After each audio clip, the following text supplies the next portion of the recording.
राम, तुम मानव हो, ईश्वर नहीं हो क्या? विश्व में रमे हुए सभी कहीं नहीं हो क्या? तब मैं निरीश्वर हूं, ईश्वर क्षमा करें। तुम न रमो तो मन तुम में रमा करे। राष्ट्र कवि श्री मैथिली शरण गुप्त की इन्हीं पंक्तियों के साथ आप सभी का विकसित भारत का संकल्प और राम राज्य इस कार्यक्रम में हार्दिक अभिनंदन है, तहे दिल से स्वागत है, राम राम है। आज पूरा देश राममय हो गया है, जित देखो तित राममयी है। हृदय में उल्लास, उमंग और उत्साह लिए हर कोई मानो जानत तुम्हें तुम्हें होई जाई वाली स्थिति को प्राप्त हो रहा है। सत्य, सनातन, सर्वोत्तम, अजेय, अनादि, अखंड, अनिकेतन राम, कण कण में व्याप्त राम, रोम रोम में व्याप्त राम, तुम्हारे राम, हमारे राम, अयोध्या के राम, सबके राम। क्या है यह सब? क्या है इस सबके राम का मर्म? दैहिक दैविक भौतिक तापा, राम राज का हो नहीं व्यापा। अर्थात एक ऐसी व्यवस्था को सुनिश्चित करना समाज में जिसमें हर मनुष्य अपनी मानवीय गरिमा के साथ जीवन यापन कर सके।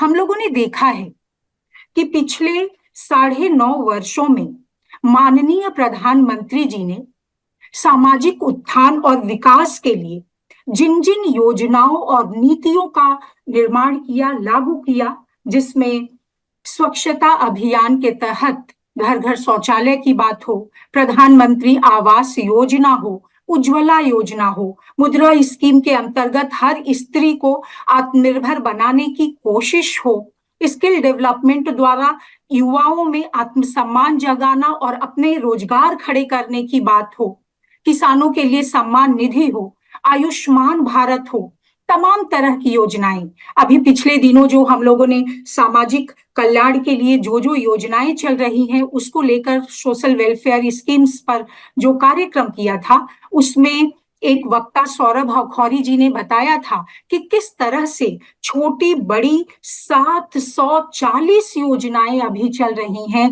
कल्याण के लिए, विकास के लिए।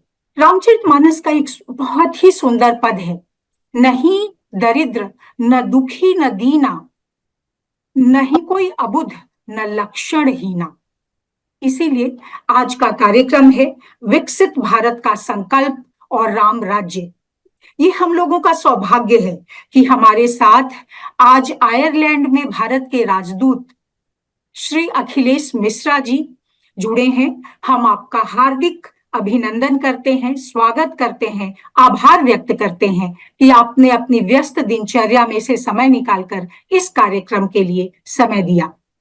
हमारे साथ शांतनु गुप्ता जी हैं, जो रामायण और मैनेजमेंट पर जिनका बहुत ही विशिष्ट कार्य है, किस तरह से रामायण जीवन जीने की कला सिखाता है, उस पर उनका काम अद्वितीय है। इसके साथ ही साथ आदित्यनाथ योगी जी के बायोग्राफी के लिए आप जाने जाते हैं। हम लोगों के साथ जमुना कृष्णराज जी हैं, डॉक्टर जमुना कृष्णराज जी हैं, जिनका कंब रामायण पर बहुत ही सुंदर काम है। आप सभी का इस कार्यक्रम में स्वागत है। अब मैं डॉक्टर अपर्णा वर्मा से अनुरोध करती हूं कि आज के माननीय प्रथम वक्ता श्री अखिलेश मिश्रा जी का परिचय कराते हुए कार्यक्रम को आगे बढ़ाएं। Ambassador Akhilesh Mishra is India's ambassador to Ireland. Ambassador Mishra is a career diplomat and a member of the Indian Foreign Service, boasting over 3 decades of rich experience in various aspects of Indian diplomacy. This encompasses political, security, and geostrategic affairs, as well as economic, commercial, investment, and technology issues. His expertise extends to education, research and innovation, cultural and soft power engagements, the Indian diaspora, and the India's development partnerships with other nations. A linguistic, Ambassador Mishra is proficient in Spanish, Italian, and Nepalese, and in familiar with Hindi and Sanskrit.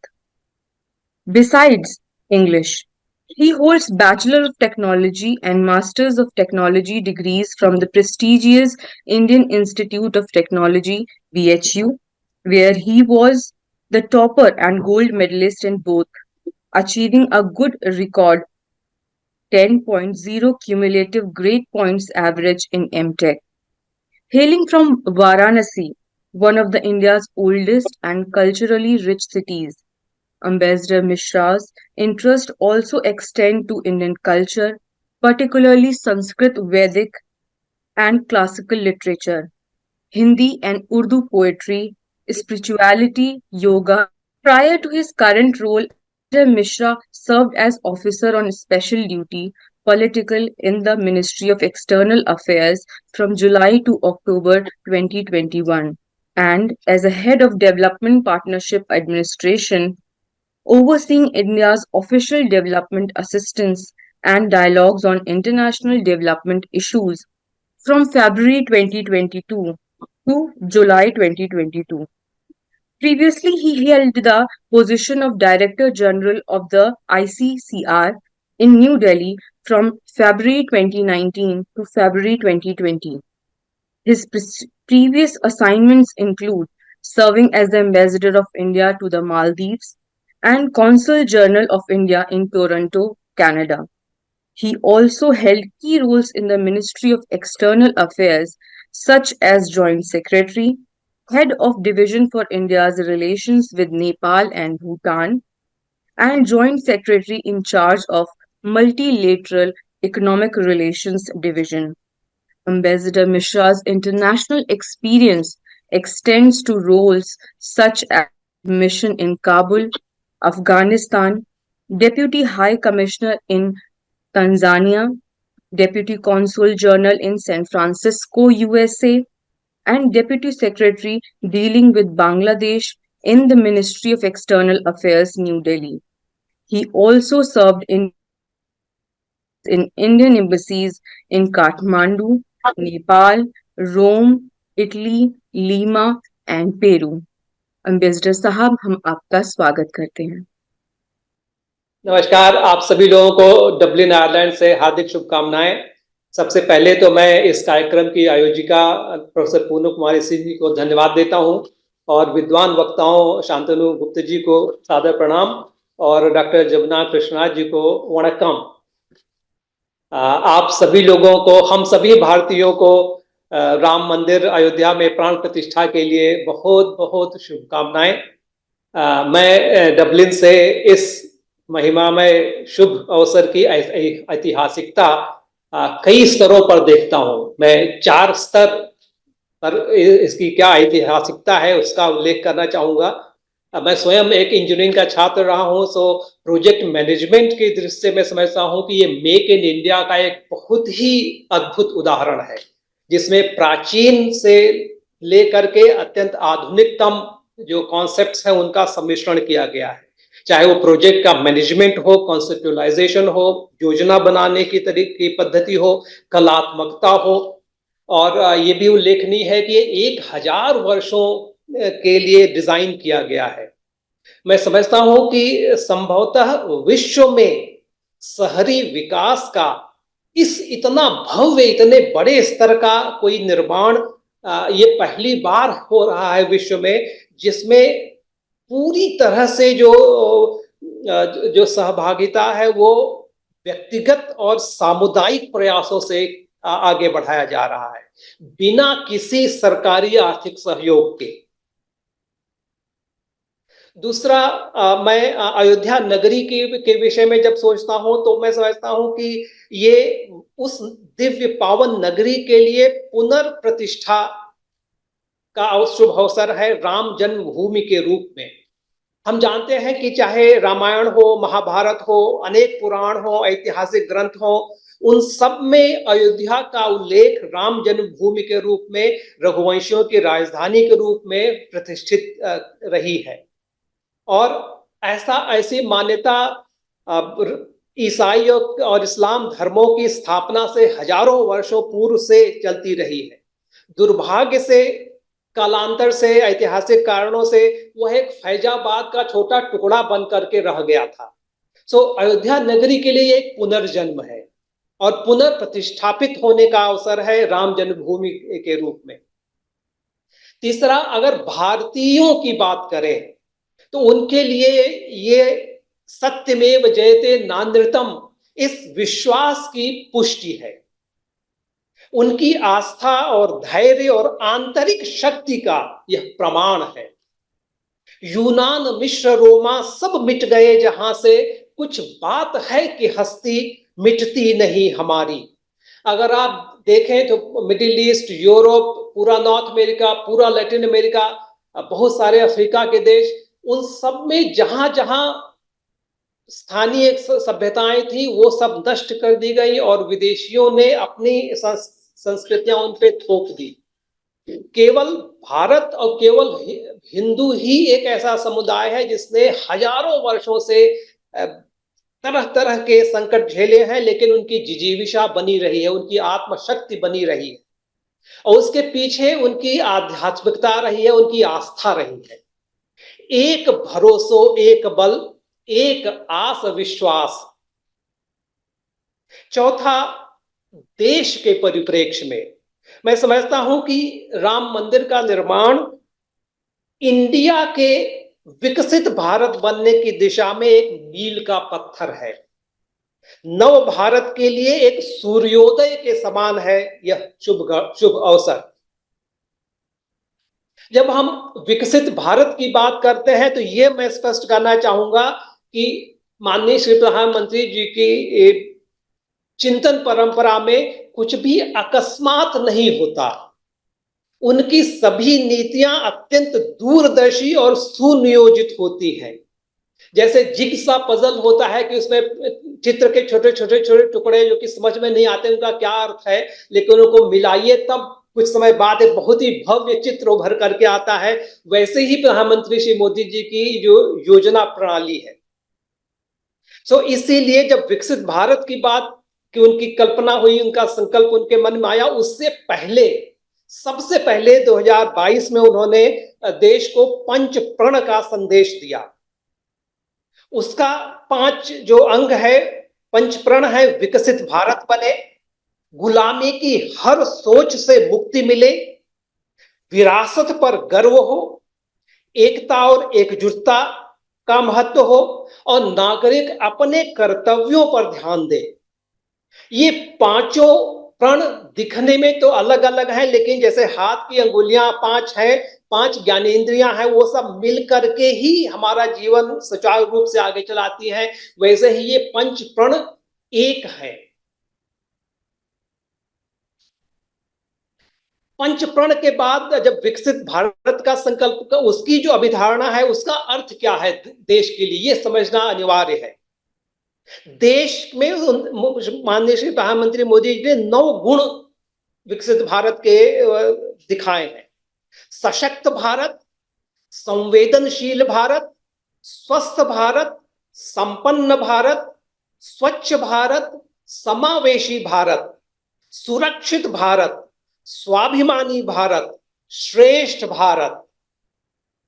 और इस विकसित भारत का संकल्प के मूल में 4 आधार स्तंभ हैं। पहला ये कि आर्थिक विकास हो, समृद्धि हो देश में।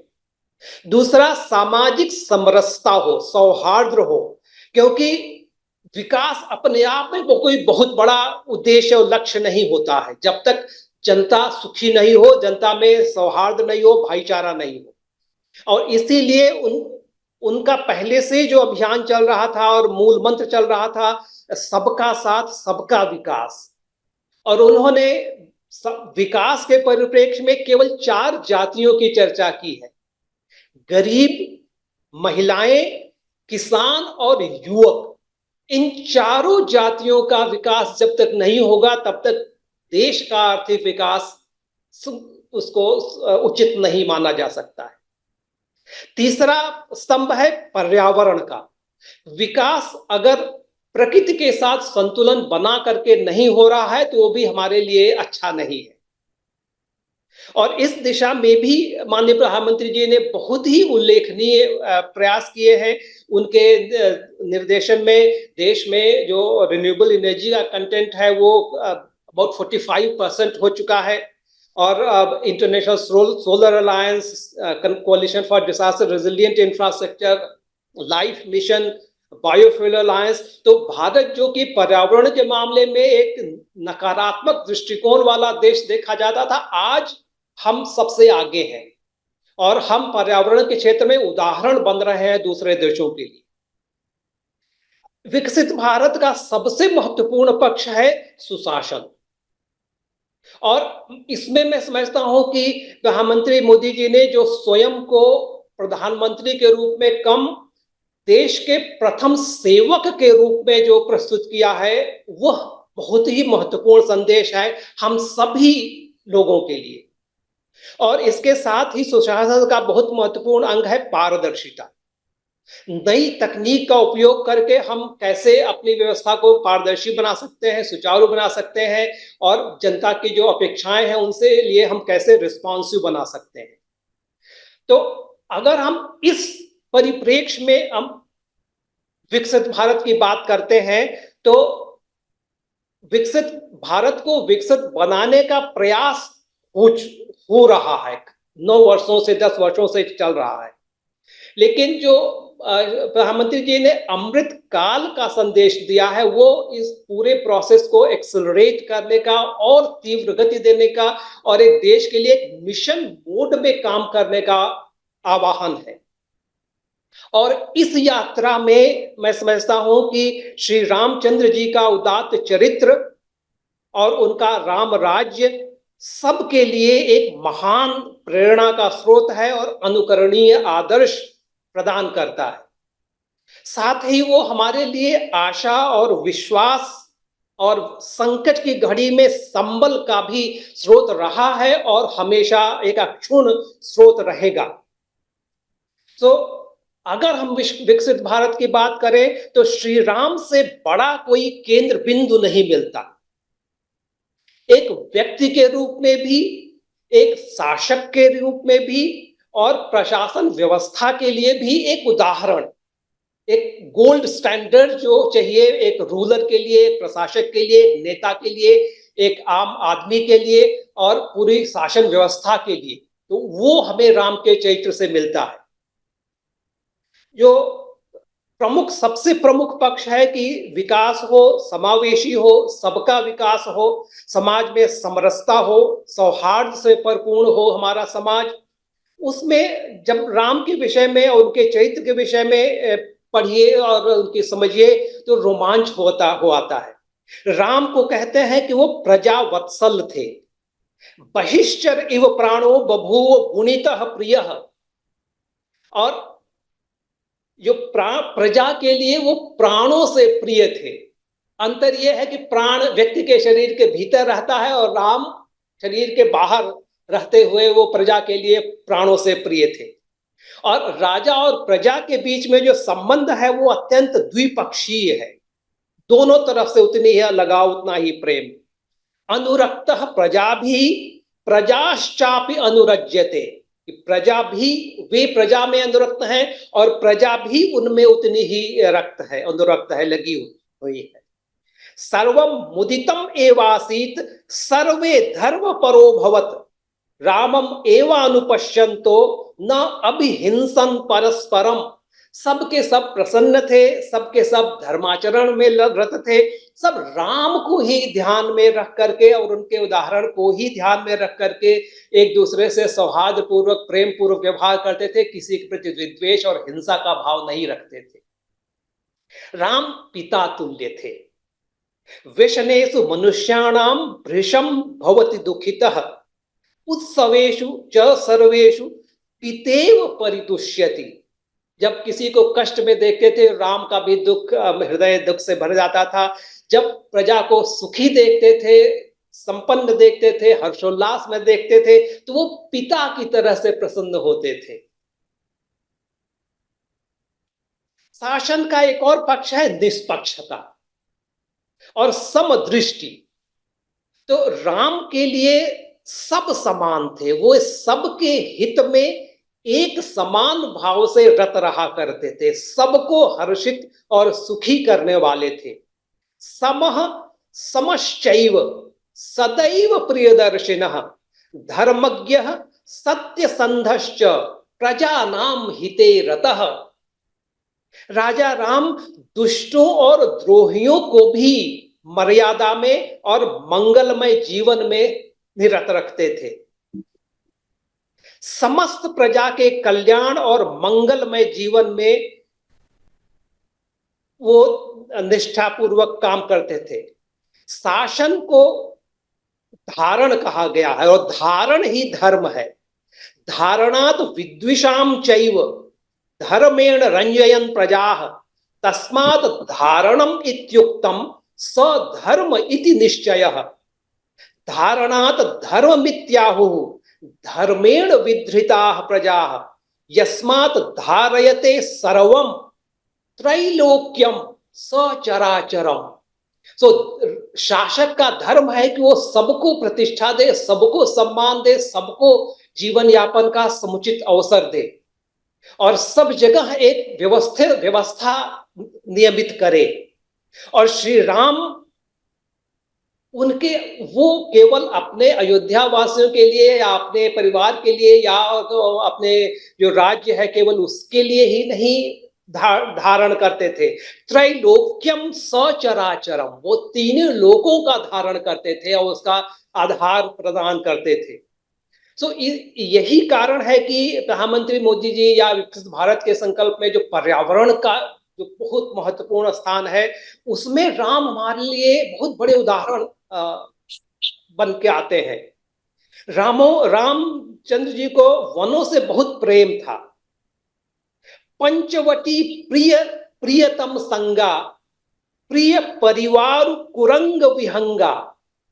श्री रामचंद्र जी पंचवटी में अपने प्रिय और प्रियतम लक्ष्मण और सीता के साथ रहते थे। प्रिय परिवार कुरंग विहंगा, जो पशु और पक्षी हैं वो सब भी इन दोनों के साथ राम के परिवार के रूप में रहते थे।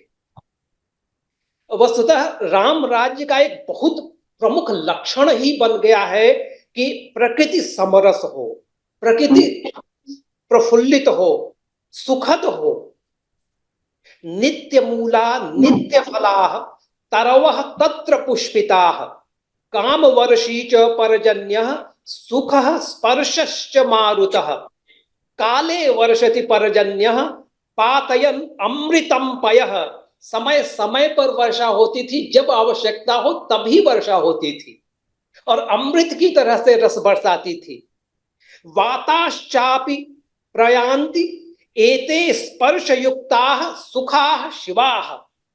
जो वायु प्रवाहित होती थी वो भी अत्यंत सुखद स्पर्श वाली थी और सुख देने वाली थी और मंगलमय संदेश लेके आने वाली थी। ऐसे ही अगर हम शासन की बात करें तो शासन की पहचान इससे होती है कि उस समाज में नारी की स्थिति क्या है, नारी को सम्मान मिल रहा है या वो अवहेलित है, नारी की सुरक्षा हो रही है या नहीं हो रही है। तो इस दृष्टि से राम राज्य हमारे लिए बहुत बड़ा उदाहरण है और अनुकरणीय प्रेरणा का स्रोत है। राम आदर्श स्थापित करते हैं एक पुत्र के रूप में, भाई के रूप में, पति के रूप में, मित्र के रूप में और नारी के सम्मान के रूप में की दृष्टि से। वे सीता जी के विषय में कहते हैं अनन्या ही मया सीता भास्करस्य प्रभा यथा। सीता मुझसे उसी तरह से अनन्य है, उससे मुझसे अलग नहीं हो सकती है जैसे सूर्य भगवान से उनकी प्रभा, उनकी रोशनी। ये वन में जब जाते हैं तो लक्ष्मण से कहते हैं सीता मादाय गच्छ त्वमग्रतो भरुतानुज पृष्ठतो अहम अनुगमिष्यामि सायुधो द्विपदाम वर। हे लक्ष्मण, तुम सीता जी को लेकर के आगे आगे चलो और मैं पीछे से अस्त्र लेकर के सीता जी की रक्षा करते हुए आगे बढ़ूंगा। ऐसे ही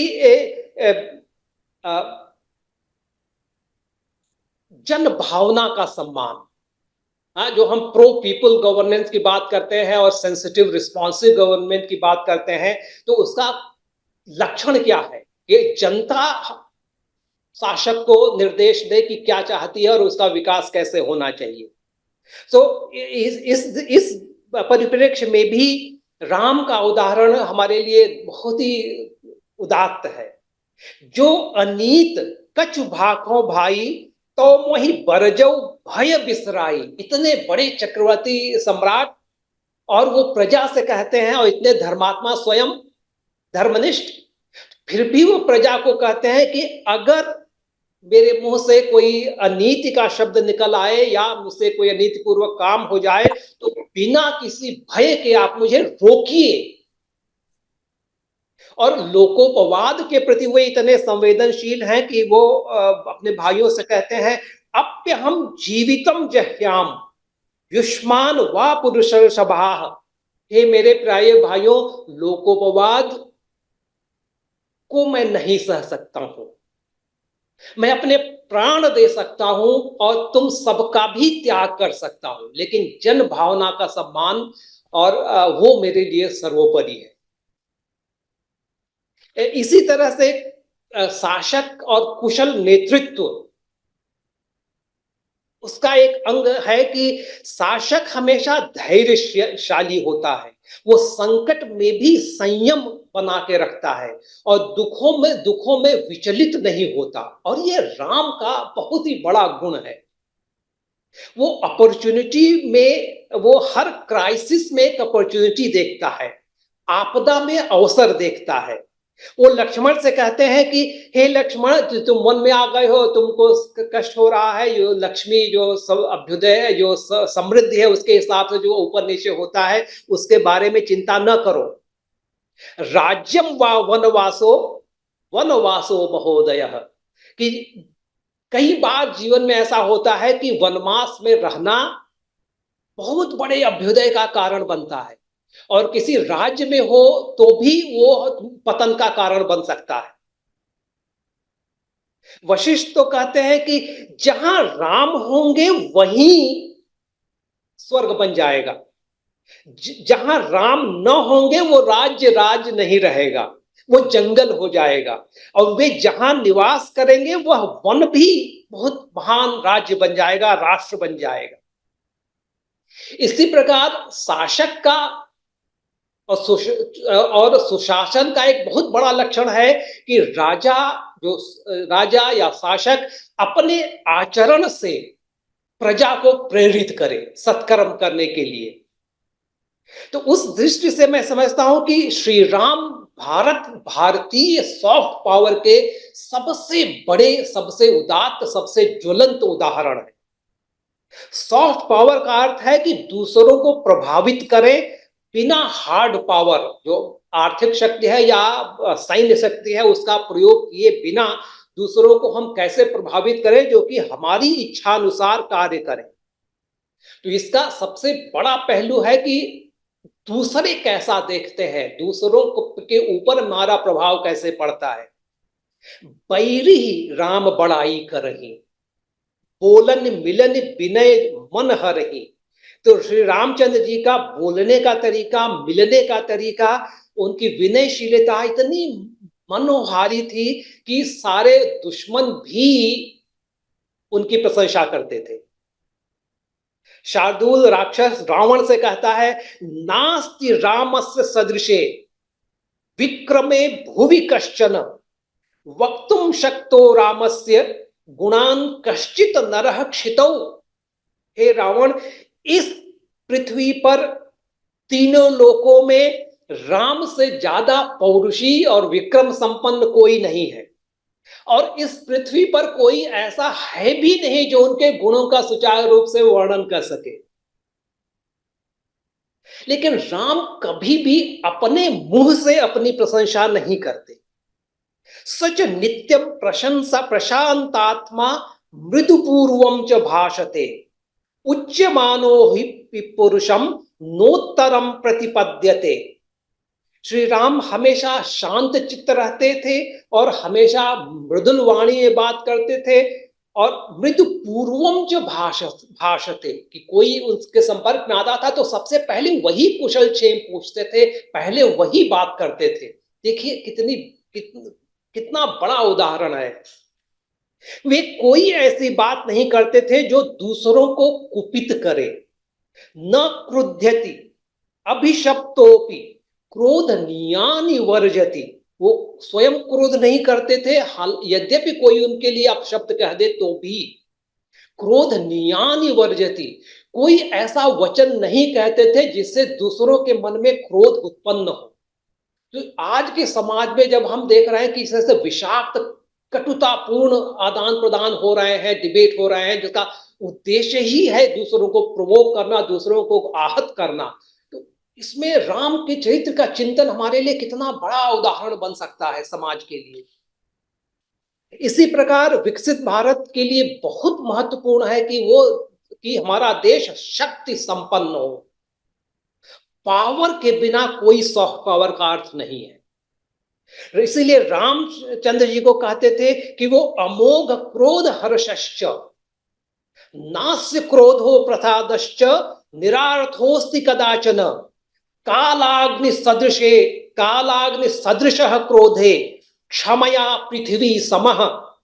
श्री राम का न तो क्रोध निष्फल होता था, न उनकी प्रसन्नता। जब क्रोध में होते थे तो कालाग्नि की तरह, लेकिन क्षमा में वो पृथ्वी की समान। राम की शक्ति रक्षा के लिए थी, परित्राण के लिए थी। धनुषा कार्य में तावत आरता नाम अभिरक्षणम क्षत्रियर धार्यते चापो नार्त शब्दो भवेति इति। हमारे रामचंद्र जी कहते हैं कि इस धनुष का कार्य ही यही है कि विश्व में कहीं भी आर्तनाद न हो। हम क्षत्रिय धनुष इसीलिए धारण करते हैं कि पृथ्वी पर कोई भी दुखी और संतप्त पीड़ित न रहे। लेकिन श्री रामचंद्र जी के नीति में साम और दंड दोनों का यथोचित समयोचित प्रयोग विहित है। न सामना शक्य कीर्ति न सामना शक्यते यशः प्राप्तुम लक्ष्मण लोकेस्मिन् जयो वा रणमूर्धनि। वो लक्ष्मण से कहते हैं कि हे लक्ष्मण, केवल शांतिपूर्ण उपायों से, हमेशा शांति की बात करने से न तो तुमको कीर्ति मिलेगी, न तुमको यश मिलेगा, तुमको रणभूमि में विजय भी नहीं मिलेगी। इसलिए शक्ति संपन्न होना भी आवश्यक है और विभिन्न नीतियों के जो पक्ष हैं उनका सबका अनुभव और सबके प्रयोग की नीति आपको आनी चाहिए। श्री रामचंद्र जी का महत्व और राम मंदिर के निर्माण का महत्व केवल भारत के लिए ही नहीं है, बल्कि मैं समझता हूं कि ये पूरे विश्व के लिए एक बहुत महत्वपूर्ण संदेश देता है। सबसे बड़ा संदेश मैं राम मंदिर के निर्माण का यह समझता हूं कि डेमोक्रेसी कैन डिलीवर। हम विश्व के इतिहास में देखें तो बहुत से ऐसे उदाहरण हैं जिसमें कि स्थानीय जो मंदिर थे, पूजा के स्थान थे, उनको विदेशी आक्रांता आए हैं, उन्होंने तोड़ा है, उसके ऊपर अपने धर्म की जो संरचनाएं हैं वो स्थापित की हैं। लेकिन यह भी देखा है कि जैसे ही वो पावर स्ट्रक्चर बदलता है और स्थानीय लोगों ने फिर से सत्ता पाई है, विदेशियों से मुक्ति पाई है, तो उन्होंने फिर से उसको कई बार उसको तोड़ करके फिर से अपनी मूर्तियां, अपने मस्जिद या चर्च, उनको फिर से रिकन्वर्ट किया है। लेकिन ये भारत ही एक उदाहरण देता है कि इसमें अयोध्या का जो राम का मंदिर है उसका निर्माण एक न्यायिक और संवैधानिक प्रक्रिया से हुआ है। तो ये विश्व के लिए एक बहुत बड़ा संदेश है कि इतना जटिल, इतना संवेदनशील, इतना कॉम्प्लेक्स, इतना शताब्दियों से चला हुआ यह विषय था, उतने कठिन विषय को भी अगर कुशल नेतृत्व हो और राजनीतिक दृढ़ शक्ति हो तो लोकतांत्रिक तरीकों से उनका समाधान पाया जा सकता है। और यह निर्माण भारतीय समाज की आंतरिक शक्ति का भी एक बहुत बड़ा प्रमाण है, उसके लचीलेपन के, उसके रेजिलियंस का एक बहुत अद्भुत उदाहरण है कि इतने जटिल, इतने एक्सप्लोसिव इशू पर जब सुप्रीम कोर्ट का वर्डिक्ट आया तो उसको सबने शिरोधार्य किया और पूरी देश की जनता ने शांतिपूर्वक उसका पालन होने दिया। तो ये निर्माण अपने आप में एक बहुत करारा उत्तर है उन लोगों के लिए जो भारत में डेमोक्रेसी खतरे में है, उस तरह की अफवाहें फैला रहे थे। दूसरा संदेश विश्व के लिए है रूल बेस्ड ऑर्डर का, मर्यादा के सम्मान का। श्री रामचंद्र जी के विषय में कहते थे कि वे दो प्रकार की बातें नहीं करते। रामो द्विर न भाषते अनृतम नोक्त पूर्वम में न च वक्षे कदाचन। हे लक्ष्मण, मैंने कभी भी झूठ असत्य वचन नहीं कहा है और न ही असत्य वचन कहूंगा। तो जो वचन दिया, जो एग्रीमेंट साइन किया, जो कमिटमेंट दिया, उसके प्रति कितनी निष्ठा है। आज जबकि समाज में हम देखते हैं कि सब लोग चेरी पिकिंग कर रहे हैं कि कौन सा नियम, कौन सा आर्टिकल उनकी सुविधा का है, खाली उसका इस्तेमाल करेंगे, बाकी सब छोड़ देंगे। तो उस लिहाज से श्री राम हमारे लिए बहुत प्रमुख, बहुत ही महत्वपूर्ण उदाहरण प्रस्तुत करते हैं। ऐसे ही जो युद्ध के नियम है, जैसे दूतों से कैसे व्यवहार किया जाए, गुप्तचरों से कैसे व्यवहार किया जाए, युद्ध बंदियों से कैसे व्यवहार किया जाए, मृतकों के साथ जो युद्ध में मारे गए हैं उनके साथ कैसे मर्यादा पूर्वक व्यवहार किया जाए, इन सब के पीछे, उन सब के लिए हमको उदाहरण देते हैं श्री राम। विभीषण से कहते हैं मरणांतानि वैराणि निवृत्तम न प्रयोजनम क्रियताम अस्य संस्कारो ममाप्येष यथा तव। हे विभीषण, मृत्यु के बाद कोई वैर नहीं रहता है, इसलिए रावण के साथ भी अब मेरा कोई वैर नहीं है। तुम उसका दाह संस्कार यथोचित तरीके से करो, क्योंकि जैसे वो तुम्हारा भाई है वैसे ही वो मेरा भी है। तीसरा पक्ष है संबंध कैसे बनाएं। प्रधानमंत्री मोदी जी ने हम सबको संदेश दिया है कि भारत, नया भारत, विकसित भारत विश्व मित्र होगा, सबसे मैत्री संबंध बना के रखेगा। और इसमें देखिए कि श्री राम के चरित्र से हमको कितनी प्रेरणा मिलती है कि अपने वनवास में बिना किसी साधन के वो निकले थे और रावण जैसे और अनेक राक्षसों का उन्हें संहार किया, और पूरी यात्रा में उन्होंने कैसे संबंध बनाए। कोई भी संबंध छोटा हो बड़ा हो वो महत्वपूर्ण होता है। और जब लंका जैसी समृद्ध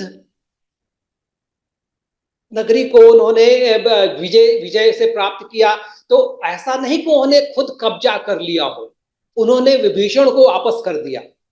तो जो भारतीय चिंतन परंपरा रही है, तेन त्यक्तेन भुंजीथा मां गृधः कस्य स्विद् धनम, जो त्याग पूर्वक उपभोग करो, इसका कितना बड़ा उदाहरण है कि और दूसरे की संपत्ति का, दूसरे की जमीन का हम लोभ लालच नहीं करें। अपि स्वर्णमयी लंका न मे लक्ष्मण रोचते जननी जन्म भूमिश्च स्वर्गादपि गरीयसी। तो हम जितने भी संबंध बनाएं, जहां भी हम जाएं और अर्जन करें, लेकिन मातृभूमि से बड़ी प्रिय कोई वस्तु नहीं है। जो जननी जन्म भूमिश्च स्वर्गादपि गरीयसी का जो संदेश है, मैं समझता हूं कि इसी में माननीय प्रधानमंत्री जी हमेशा बात करते हैं देश सर्वोपरि। यह देश सर्वोपरि का आदर्श भी इसी वाक्य में निहित है, और इसी में जो पंच प्रण है वो भी इसी में एक ही श्लोकांश में निहित है। अमृत काल के लिए मैं समझता हूं कि इस वाक्य से अधिक ऊर्जावान वाक्य मुझे नहीं मिलता भारत के इतिहास में। और श्री राम के चरित्र से बड़ा उदात्त उदाहरण, अनुकरणीय उदाहरण हमें नहीं मिलता। श्री राम की कृपा से इंडिया के आत्मनिर्भर और विकसित भारत बनने का पथ प्रशस्त हो, यही मेरी प्रार्थना है। जय श्री राम। बहुत धन्यवाद और बहुत आभार सर कि आपने इतने अच्छे ढंग से किस तरह से विकसित भारत की जो संकल्पना दी गई है, उस विकसित भारत की संकल्पना में राम राज्य से किस तरह से प्रेरणा लिया जा सकता है और राम का सारा व्यक्तित्व किस तरह से अनुकरणीय है, इसको बहुत ही सारगर्भित तरीके से आपने सामने रखा।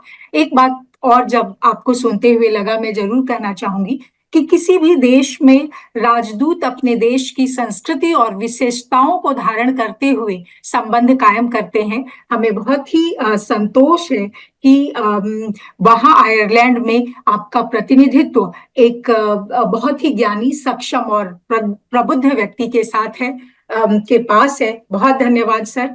और बहुत धन्यवाद आपसे। इस कार्यक्रम में बहुत सारे शोधार्थी हैं, डीयू के, जेएनयू के, बीएचयू के। अब तो शोधार्थियों के पास कई प्रश्न होते हैं। प्रश्न सर से जो भी प्रश्न होगा आप लोगों का, 2 नंबर मैं शेयर कर रही हूँ, दे दीजिए, मैं सर के पास जरूर आपके प्रश्न पहुंचाऊंगी। एक तो नंबर है 9721158634, 9721158634, ये एक नंबर है। दूसरा नंबर है 9990380573। फिर से रिपीट करती हूँ, दूसरा नंबर 9990380573। इन दोनों ही नंबरों में से किसी पर भी आप अपने प्रश्न भेज दीजिए। आपके प्रश्न मैं तुरंत सर तक पहुंचा दूंगी, और अगर सर यहाँ उपस्थित रहे इस कार्यक्रम में तो निश्चय ही उसी समय उत्तर आ जाएगा। और अगर सर की व्यस्तता के कारण अगर नहीं रह पाए तो भी मैं प्रश्न पहुंचा दूंगी और उत्तर आएगा तो आप तक, शोधार्थियों तक उत्तर मैं पहुंचा दूंगी। बहुत धन्यवाद सर। अब हमारे दूसरे वक्ता हैं शांतनु गुप्ता जी। शांतनु गुप्ता जी के संदर्भ में रामायण और मैनेजमेंट पर बहुत पहले, 3-4 साल पहले कोरोना के समय में इनका एक लेक्चर हुआ था जेएनयू में। तब से जेएनयू के लोग इनके फैन हैं और सुनना चाहते हैं। आज इनको पुनः सुनने का अवसर मिला है। मैं डॉक्टर अपर्णा वर्मा से अनुरोध करती हूँ कि शांतनु गुप्ता जी का परिचय कराकर आमंत्रित करें। Mr. Shantanu Gupta, an Indian author, TEDx speaker, and a political analyst, is an alumnus of G.V. Pant University, Jamshedpur, India, and the Institute of Development Sciences, the University of Sussex, United Kingdom. Renowned for his previous best-selling titles such as BJP Past, Present and Future, The Monk Who Became Chief Minister, and India's Football Dreams. Mr. Shantanu is the founder and CEO of the Ramayana School. Additionally, he serves as a part-time faculty at the Hindu University of America, imparting lessons from the Valmiki Ramayana. Having spent a decade in the corporate world in India and Europe, Mr. Shantanu transitioned to the social domain. He has collaborated with prominent think tanks and non-profit organizations like the Center for the Civil Society, UNICEF, and Nandi Foundation. Mr. Shantanu contributes to online and print publications, sharing his insights on various social and political issues. Sir, हम आपका हार्दिक स्वागत करते हैं। जी, पहले तो अखिलेश जी, नमस्कार। मेरा अखिलेश जी से अच्छा परिचय है, हम लोगों की अलग अलग माध्यम से बात होती रहती है। और अभी मैं 3 महीने के लिए, मैं सर शायद आपने देखा होगा, मैं ऑक्सफोर्ड में था, यूके में। तो मेरे बहुत सारे सहपाठी जो IAS ऑफिसर थे वो बात करते रहते थे, शायद उनमें से कुछ लोग आपसे मिले भी थे आयरलैंड आके, ऐसा मुझे याद है। मैं गुरुकुल फेलोशिप में था कुछ समय के लिए। देखिए, अखिलेश मिश्रा जी के बाद जिस तरह से उन्होंने संस्कृत के श्लोकों का उद्धरण देके और उसे बिल्कुल रामराज्य और आज जैसे वो समसामयिक उसे बताया, उसके बाद मेरे ख्याल से किसी का भी बोलना बचता नहीं है कुछ। जो मेरी जो शोध है पिछले 5-6 साल से रामायण पे, उस पर मैं कुछ कहना चाहूंगा। बल्कि मेरी एक नई पुस्तक आई है अभी पेंगुइन से, और विवेक देबरॉय जी ने मुझे फॉरवर्ड दिया है इसके लिए, टीचिंग्स फ्रॉम रामायण। मैं इसका लिंक भी पोस्ट कर देता हूँ तब तक चैट में, इसके बारे में जानने के लिए। तो what Akhilesh sir was telling, that multiple elements of Ram Rajya, so much so that someone like as high as Mahatma Gandhi equated good governance with Ram Rajya. मतलब एक तरह से गुड गवर्नेंस का पर्याय ही राम राज्य बन गया। और मेरे हाथ में एक और किताब है, अनीता बोस जी की लिखी हुई, बहुत सुंदर किताब है, Ramayana the footprints in South East Asia. और कल मैं और हाँ, दूसरी बात मैं बताना भूल गया, मैं आपको अयोध्या से बात कर रहा हूँ, मैं अभी अयोध्या में हूँ उस समय। अभी मुझे शाम को चैनल पे जाना है, और मैं सुबह हनुमानगढ़ी और सब दर्शन करके आया था। बहुत सुंदर वातावरण है अखिलेश जी यहाँ पे। हजारों लाखों लोग आए हुए हैं यहाँ पे, और बहुत सारे साधु संत जो राम कथा कहते हैं, जैसे राम भद्राचार्य जी हैं, गोविंद गिरी जी हैं, सब लोग ने अपने अपने बड़े पंडाल लगा रहे हैं। आपको हर 100 मीटर में जैसे कुंभ में खाना मिलता है, ऐसे खाना मिल रहा है वहां पे, बहुत सुंदर। In fact I was telling in the channel yesterday that ऐसा लगता है कि कलयुग की अयोध्या भी फिर त्रेता की अयोध्या बन गई है। इतनी सुंदर जगमगा रही है। The same Ayodhya, Poonam ji, was a very dilapidated town like 7-8 years back, right? When I used to travel to Gorakhpur, Lucknow. So if a lot of people don't know the geography of Ayodhya, if you travel eastwards from Lucknow, around 4.5 hours is Gorakhpur, and between comes Ayodhya. तो मैं भी पहली बार तभी जाना शुरू करा अयोध्या 7 साल पहले, जब मैं बायोग्राफी लिख रहा था योगेश जी की। And it was a very tiny winy town, बहुत गंदे घाट थे, जो राम की पैड़ी जिसमें आप देखते हैं वो काई जमी रहती थी उसमें, आरती भी छोटी सी होती थी, एक नाव टूटी थी, बड़ा बड़ा एक अनसेरेमोनियस सा टाउन था। श्रद्धालु आते थे फिर भी, लेकिन कोई भी बड़ी, जैसे रामनवमी हुई, सीता विवाह, उसके बाद एक कूड़े का मार लग जाता था। एंड नाउ यू सी, मतलब कल जिस तरह से राम की पैड़ी थी, मेरा ज्यूरिक में 1 साल रहना हुआ है, ऐसा लग रहा था कि जैसे ज्यूरिक लेक आपने देखी होगी, बिल्कुल वैसा। मैं अतिशोक्ति नहीं कर रहा हूं, मैं अतिशोक्ति बिल्कुल नहीं कर रहा हूं। उसके सामने जितने आश्रम हैं बहुत सारे, अगर आप राम की पैरी एक कैनालाइज्ड पानी है, और इधर सरयू है जिसमें बहुत बड़ा विस्तार है, तो सरयू की आरती बहुत भव्य होने लगी, बहुत भव्य। जैसे हम काशी में दशाश्वमेध घाट पे जिस तरह की आरती देखते हैं, वैसी आरती अब सरयू में होने लगी। फिर राम की पैरी पे सामने साउंड एंड लाइट चलता रहता है, बीच में पर्दा लगा के राम कथा करी जाती है, हनुमान कथा करी जाती है, बहुत सुंदर सुंदर कटआउट्स लगे हैं, पूरा जो एरिया है उसको मतलब सीमेंटेड कर दिया है। तो अभी तो मतलब कम से कम 20-25 चैनल के सर स्टेजेस लगे हुए, बड़े बड़े स्टेजेस लगे हुए, सारे जो बड़े चैनल हम हिंदी इंग्लिश के देते हैं, जो इंडिया के जो बड़े एंकर्स हैं, टीवी एंकर, वो सब अयोध्या में है इस समय, जो हम लोग सब टीवी में देखते हैं। और because of that the hotel industry, मतलब केवल राम जी की कृपा नहीं है, साथ में लक्ष्मी जी की कृपा भी हो रही है। The hotel industry, the transport industry, the food industry, जो पूजा का जो सामान होता है, जो कलावा मूर्ति, जो श्री राम नवमी जी का मॉडल है, वो मेटल में मॉडल, वो फाइबर में मॉडल, मतलब लाखों लाखों चीज बिक रही है, right? So in fact, I think we know about the temple town economy of Bharat, Poonam ji, right? India has a big temple town economy. Tirupati runs on a 4,000-5,000 crore rupees economy. Even smaller temples run on 200-300 crores economy.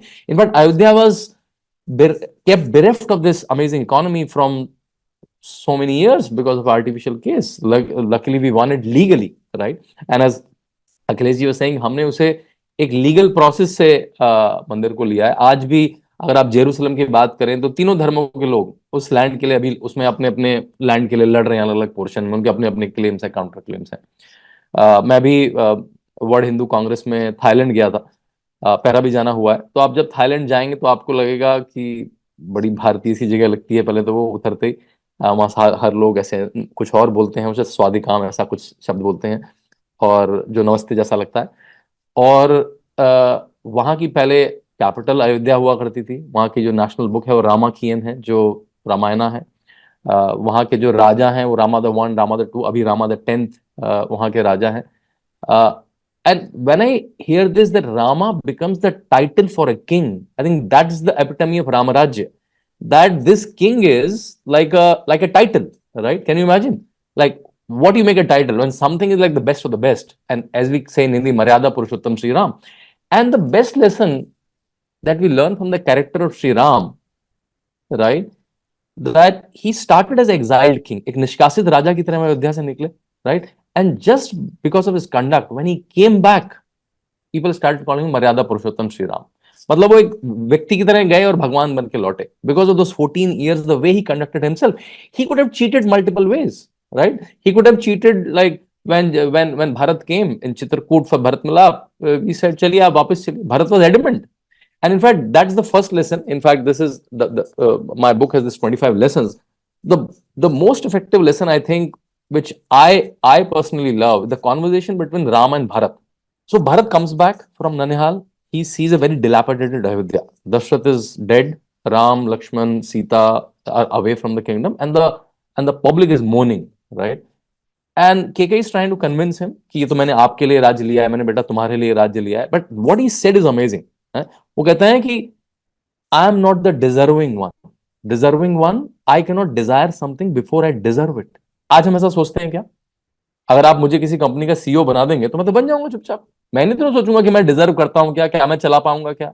ऐसा नहीं सोचूंगा. मैंने कहा जिसने बनाया उसकी गलती है. क्या करूं, मेरे को तो मिल रही है अब सैलरी, गाड़ी घोड़ा सब सीईओ का मिल रहा है. So but can you imagine, Bharat को तो बिल्कुल हाथ में मिल गया ना, प्लेट में मिल गया. He could have run for 14 years आराम से. उसके बाद पता नहीं राम आते नहीं आते, है ना. तो but he saying no I am not the deserving one, Rama was the deserving, I will search for him. और जब वो ढूंढने निकलते हैं तो उनको ऋषि भारद्वाज मिलते हैं, गुहा मिलते हैं, रास्ते में बहुत लोग मिलते हैं जिनसे वो पूछते हैं कि कहाँ जाऊं, चित्रकूट का रास्ता पूछते हैं. एंड ही गोज विद, अपनी सेना के साथ जाते हैं, दरबार के साथ जाते हैं, गुरुओं के साथ जाते हैं, अपनी माताओं के साथ जाते हैं. इतना जब कमोशन सुनते हैं तो लक्ष्मण भी ऊपर से देखते हैं चढ़ के कि कौन आ रहा है, कितना कमोशन क्यों है, हम तो चुपचाप गुफा में. तो इवन लक्ष्मण, ये तीनों लोग, Lakshman, Rishi Bharadwaj and Guha, you know what they think, उनको लगता है कि भरत राम को मारने आ रहे हैं, उनसे युद्ध करने आ रहे हैं कि 14 साल का टंटा भी खत्म हो, ये मरे हैं और मैं वापस राज करूं. But was Bharat coming from that feeling? No. तो इससे एक तो ये बात, दो बातें पता लगती हैं. पहली बात, Bharat said that I will not take anything, appropriate something which is not rightfully mine, right. हम लोग ऐसा नहीं सोचते हैं. दूसरी, I will, if I am not the deserving one, I will not even desire for it. मैं deserve नहीं करता हूं राजा बनना, श्री राम डिजर्व करते हैं. और उनको बारे में सब क्या सोच रहे हैं, बिल्कुल अलग सोच रहे हैं. वो सोच रहे हैं कि ये तो मारने आ रहा है राम को. मतलब उनकी कंपनी खराब है जो Kaikeyi, because he is considered like part of the team Kaikeyi and Manthara. तो आप कितने अच्छे हो, अगर आपके आसपास लोग ठीक नहीं है तो आपकी इमेज भी नहीं है. तो जैसे हम कहते थे बचपन में, बड़ी सेइंग होती थी, man is known by the company he keeps. इसका बहुत सुंदर उदाहरण है कि भरत इतने अच्छे भाव रखते हुए भी लोग उनको गलत समझते हैं. ऋषि भारद्वाज जैसे विवेकी व्यक्ति भी, केवल एक व्यक्ति उनको समझ पाता है. जब लक्ष्मण भागे भागे पहुंचते हैं राम के पास कि वो तो शायद युद्ध करने आ रहा है हमें, वो कहते नहीं, आराम से, मुझे पता है. मतलब राम की मनस्थिति फिर भी बहुत सम है और उनकी बातें होती हैं. जब उनकी बात होती है दोनों की, तो भरत अटक जाते हैं, कहते हैं मैं तो भूख हड़ताल कर दूंगा, I will go on A fast, जब तक आप वापस नहीं चलेंगे. राम को वैसी शौक लगता है, उनको दशरथ के मरने की खबर पहली बात पता लगती है. वो कहते हैं कि मैं तो बिल्कुल नहीं जाऊंगा, अब तो मैं बिल्कुल नहीं जा सकता, अब तो मैं पिताजी से क्षमा भी नहीं मांग सकता कि मैं चलो अपना वनवास का वचन तोड़ दूं. अब तो पिताजी है ही नहीं बीच में, तो मुझे निभाना ही पड़ेगा. मतलब जब आप रामायण पढ़ेंगे तो आपको खुद पे गिल्टी कॉन्शियस होगा कि मैं ऐसा बिहेव करता हूं क्या लाइफ में. मतलब am I so true to my words. वो कह रहे हैं अब तो मैं पिताजी का वचन निभाना ही, मुझे 14 साल, तुम ही जाओ राजा बनो. अब दोनों में लड़ाई हो रही है. आज के कौन दो भाई हैं जिनमें इस बात पे लड़ाई होगी? भरत कह रहे तुम राजा बनो, राम कह रहे तुम राजा बनो. यहां तो भाई कह रहा है भाई तू भाग, मैं सीईओ बनूंगा. और मल्टीपल कंपनी जो कोर्ट में केस चल रहा है आजकल. तो भाई भाई का, बाप बेटे का, पति पत्नी का, हर कॉम्बिनेशन लगा लो, सब कोर्ट में. And this is happening after a legal agreement. ये लोग तो कह रहे हैं, भरत इज सेइंग नो मैं भूख हड़ताल पे चला जाऊंगा, आपको राजा बनना. एंड राम इज सेइंग आपको राजा बनना. सो ये जो एलिमेंट है, जो मैं जैसे पॉलिटिकल पार्टीज में भी देखता हूं, मैं कल एक चैनल पे बोल रहा था कि जैसे इस समय भाजपा में जेपी नड्डा जी अध्यक्ष हैं. उसके पहले अमित शाह जी अध्यक्ष थे, उसके पहले राजनाथ जी अध्यक्ष थे, उसके पहले वेंकैया नायडू जी अध्यक्ष थे, Narendra Modi ji at the helm of the affair. इनमें से कोई किसी का चाचा भतीजा, माँ बाप बेटा कुछ नहीं है, कॉम्बिनेशन नहीं है. Why they are there? Because they are the deserving one. वो वहां इसलिए पहुंचे हैं क्योंकि वो, उनको एडमिनिस्ट्रेशन का, उनको जनता का, उनको भारत का, उनका एक्सपीरियंस है, right. And I keep telling lot of people in BJP, if you maintain this meritocracy you will survive. अगर कल के दिन बना नहीं, अब तो मोदी जी आ गए तो गुजरात के लोग ही बनेंगे, अब तो नड्डा जी आ जाएंगे हिमाचल के लोग ही बनेंगे, यूपी के लोग बनेंगे, then they will become another party, right. तो ये मेरे ख्याल से सीखने जैसा है. मैं कुछ और लेसन में पिक करता हूं. एक लेसन जो मुझे छोटेपन से अखिलेश जी याद आता है, बहुत ही सुंदर है. वो अभी 16 साल के हैं, सोचिए, मतलब 16 साल के श्री रामचंद्र में कितना विवेक है. उनको विश्वामित्र जी लेके जाते हैं जंगल में कि ताड़का मारीच सुबाहु बहुत तंग कर रहे हैं और जो हमारे यज्ञ हैं उनमें नाश कर रहे हैं, तो आप चलिए. तो जाते हैं रास्ते में उनको बहुत सारी कथाएं सुनाते हैं, भागीरथ की कथा सुनाते हैं, कुंभ की कथा सुनाते हैं. फिर बीच में कथा करते करते ताड़का आ जाती है. Tadaka is this ferocious big woman, right. तो विश्वामित्र जी कह रहे हैं जल्दी करिए, आप अपना सबसे जो आपका मतलब उनके पहले गुरु वशिष्ठ रहे होते हैं, जो आपको वशिष्ठ जी ने सबसे अच्छा एरो सिखाया है, उसको पढ़िए, मंत्र पढ़िए और छोड़ दीजिए। निकालते हैं राम जी और लगाते हैं, और जैसे ही वो छोड़ने वाले होते हैं उनको एक अर्जुन की तरह विषाद आता है, जैसे अर्जुन को युद्ध के क्षेत्र में आया था, जिसकी वजह से हमें भगवत गीता मिली। यहाँ पे भी एक छोटी सी भगवत गीता होती है विश्वामित्र जी और राम जी के बीच में। वो कहते हैं ये तो महिला है, मैं तो उसको नहीं मार सकता। अब आप सोच रहे हैं, मतलब सामने आपके मौत खड़ी है। हाँ, तो विश्वामित्र जी उनको कह रहे हैं कि in this case she is only in the body of the woman. उनमें जो महिला की जो गुण है, दया करुणा ममता, वो नहीं है। She kills women, she kills children, she kills men, she kills rishis. वो पूजा नष्ट करती हैं। So in the larger good, larger dharma को स्थापित करने के लिए उनको इस समय खत्म करना ठीक है, उचित है। अब यहां पे आप सोचिए, जो बड़ी बात यह है कि एक 16 साल के बालक को सामने उसकी मृत्यु दिख रही है, सामने इतना बड़ी क्राइसिस दिख रही है, लेकिन उसका मॉरल कंपास अभी ऑन है। Until and unless Vishwamitra ji satisfied the moral compass of Sri Ramchandra, he did not move ahead with the arrow. Can you imagine? हम ऐसा सोचते हैं क्या? कहते हैं क्राइसिस सॉल्व करो, बाद में सोचेंगे, मोरालिटी का ही भाड़ लेने, मोरालिटी को बाद में देखेंगे। मतलब morality is for good days, right? तो क्राइसिस के ना मोरालिटी नहीं है, जैसे वो सॉल्व करो आगे बढ़ो, राइट? दिस इज नॉर्मली कलयुग का ह्यूमन बीइंग तो ऐसे बिहेव करता है। तो देखिए, हम लोग हजारों साल बाद श्री राम को इसलिए नहीं याद कर रहे हैं कि he is the most tactical cunning practical person, because he was the मर्यादा पुरुषोत्तम। हमें वो मोरालिटी में मतलब लेयर पे लेयर सिखा रहे हैं। और ये हम पिछले 10 साल के शासन में देख रहे हैं। इसलिए वो आज मेरे ख्याल से, मुझे लगता है अखिलेश जी, राम जी भी इंतजार कर रहे थे कि जब राम राज्य भारत में राम राज्य के लक्षण आने लगेंगे तभी मैं वापस आऊंगा। वो पहले भी आ सकते थे, कोर्ट केस तो ऐसे भी पहले चलता था, है ना?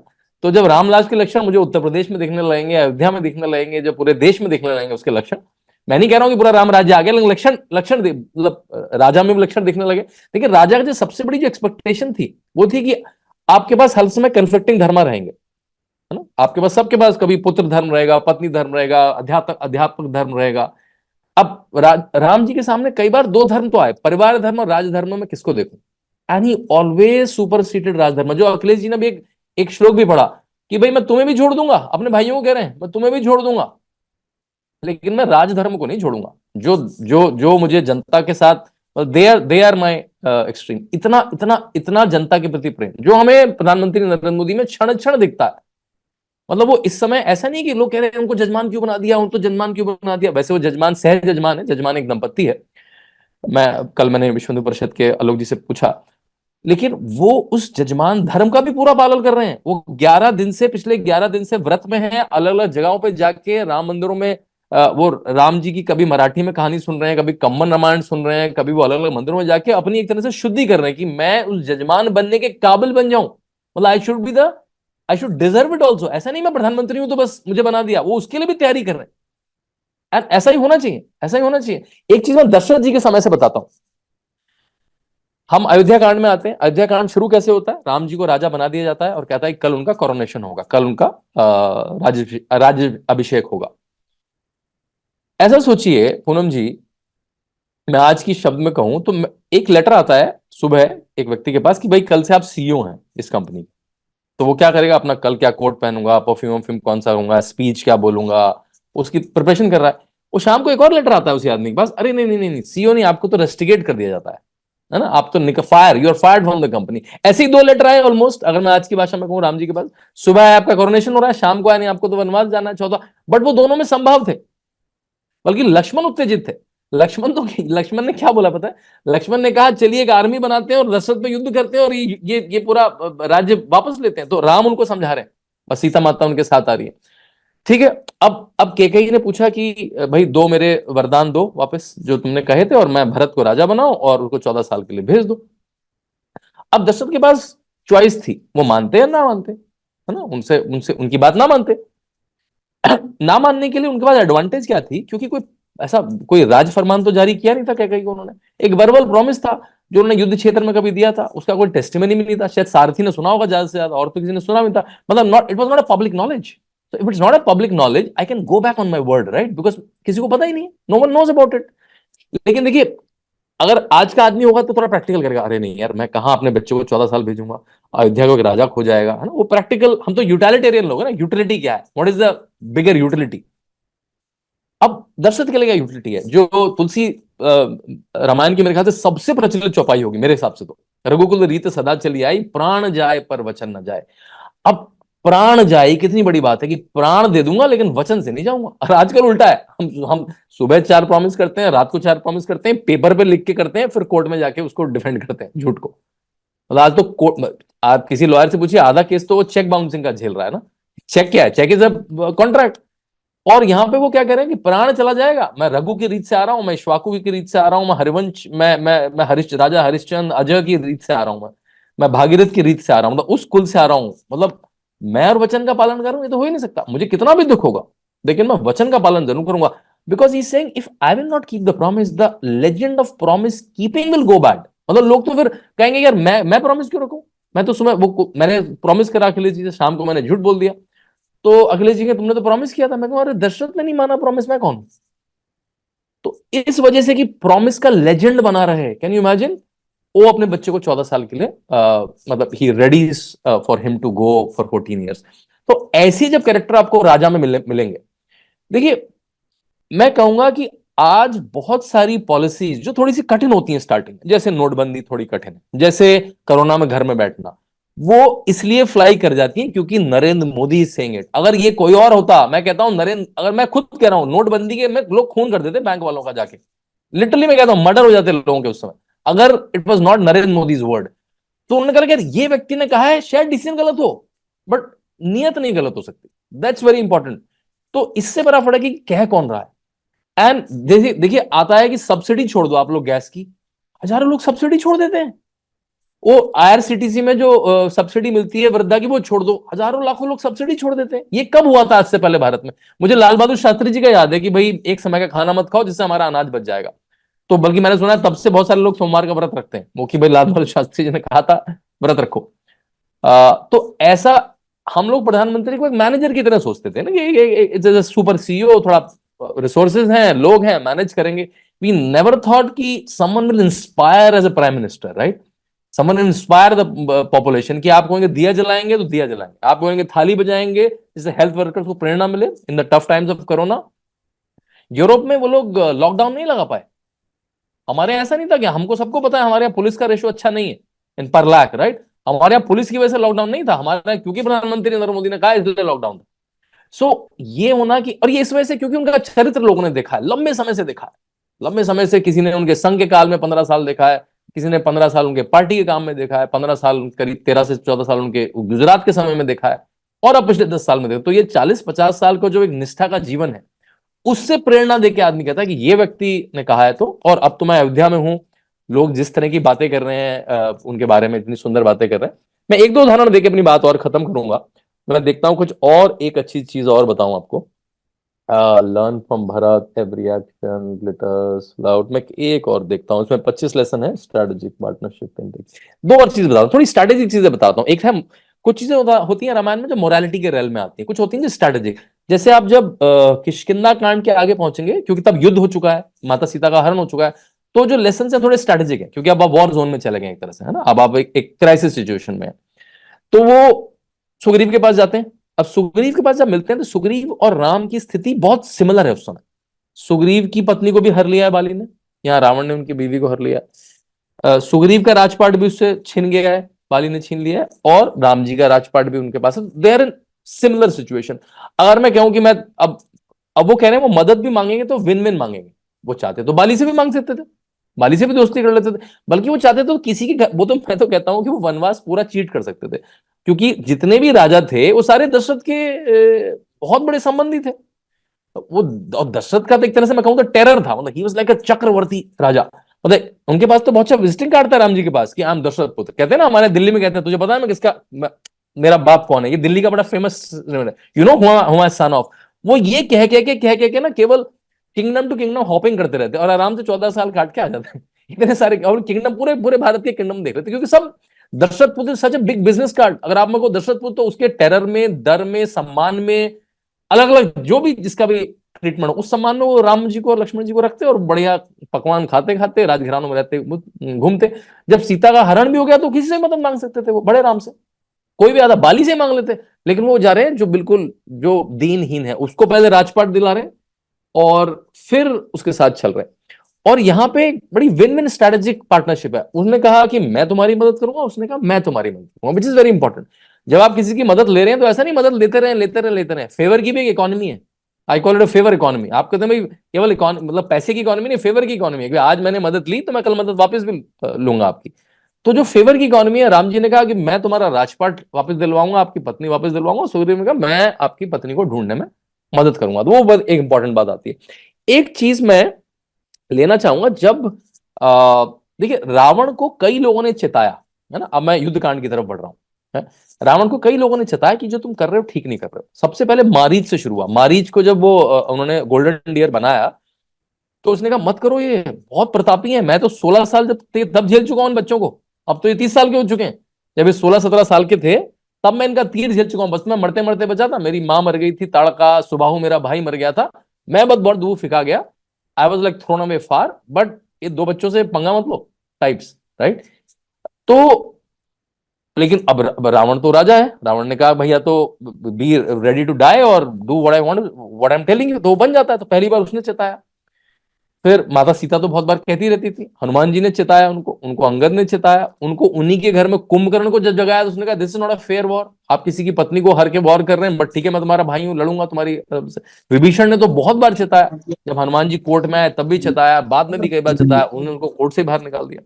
माल्यवान उनके जो समधी थे उन्होंने चिताया। तो बहुत सारे लोगों ने उनको चिताया बहुत बार, लेकिन उन्होंने किसी की नहीं सुनी। उन्होंने केवल जो यस मैन थे उनके आसपास, जो उनकी बात कर रहे थे, जो वॉर हंग्री थे, हाँ लड़ो लड़ो लड़ो लड़ो, वो उनकी बात सुनी।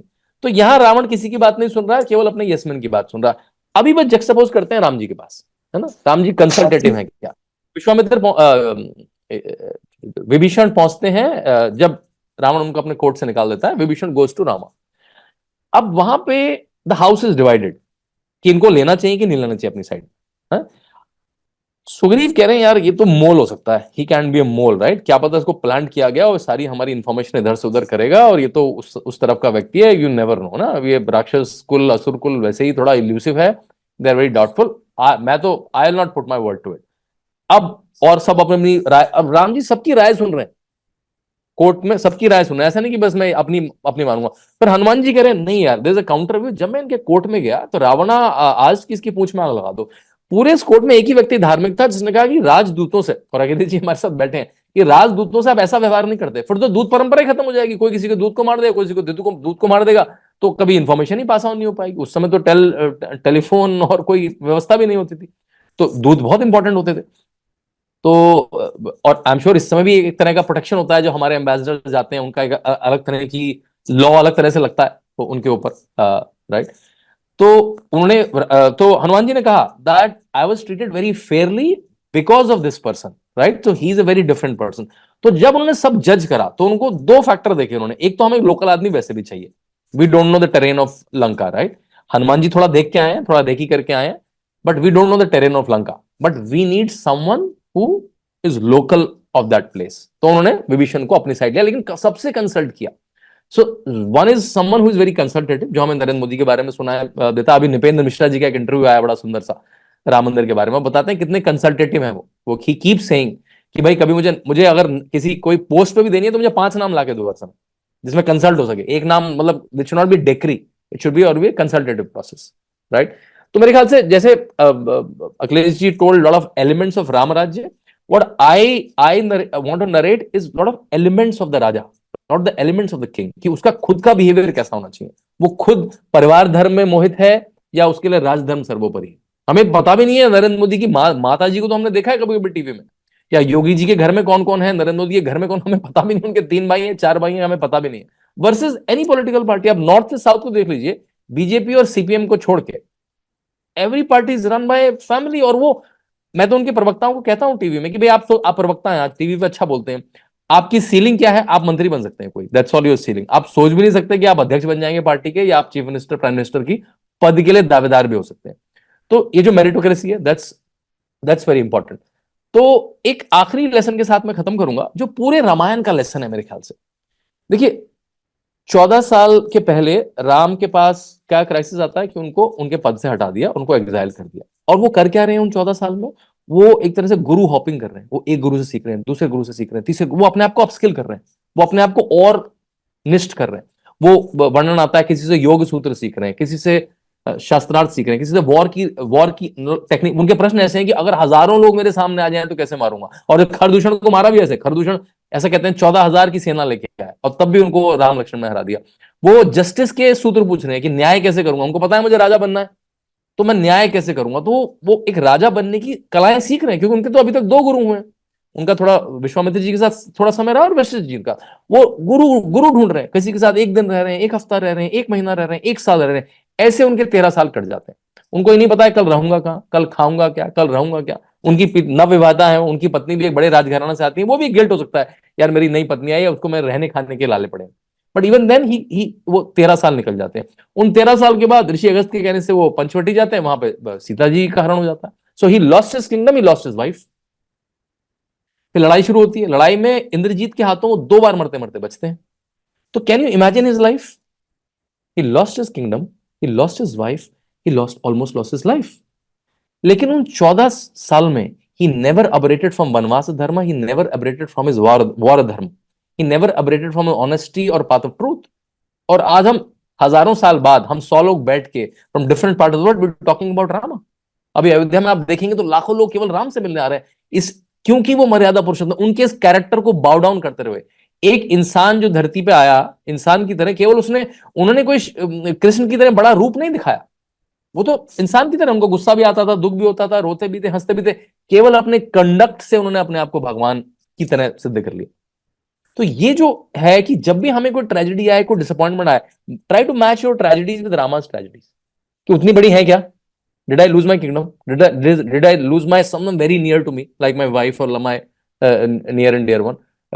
Am I like मैं क्या मरते मरते बचा हूं? शायद नहीं। तो मैं क्यों चीटिंग कर रहा हूं, मैं क्यों शॉर्टकट ले रहा हूं, मैं क्यों डिसऑनेस्टी के पाथ पे जा रहा हूं?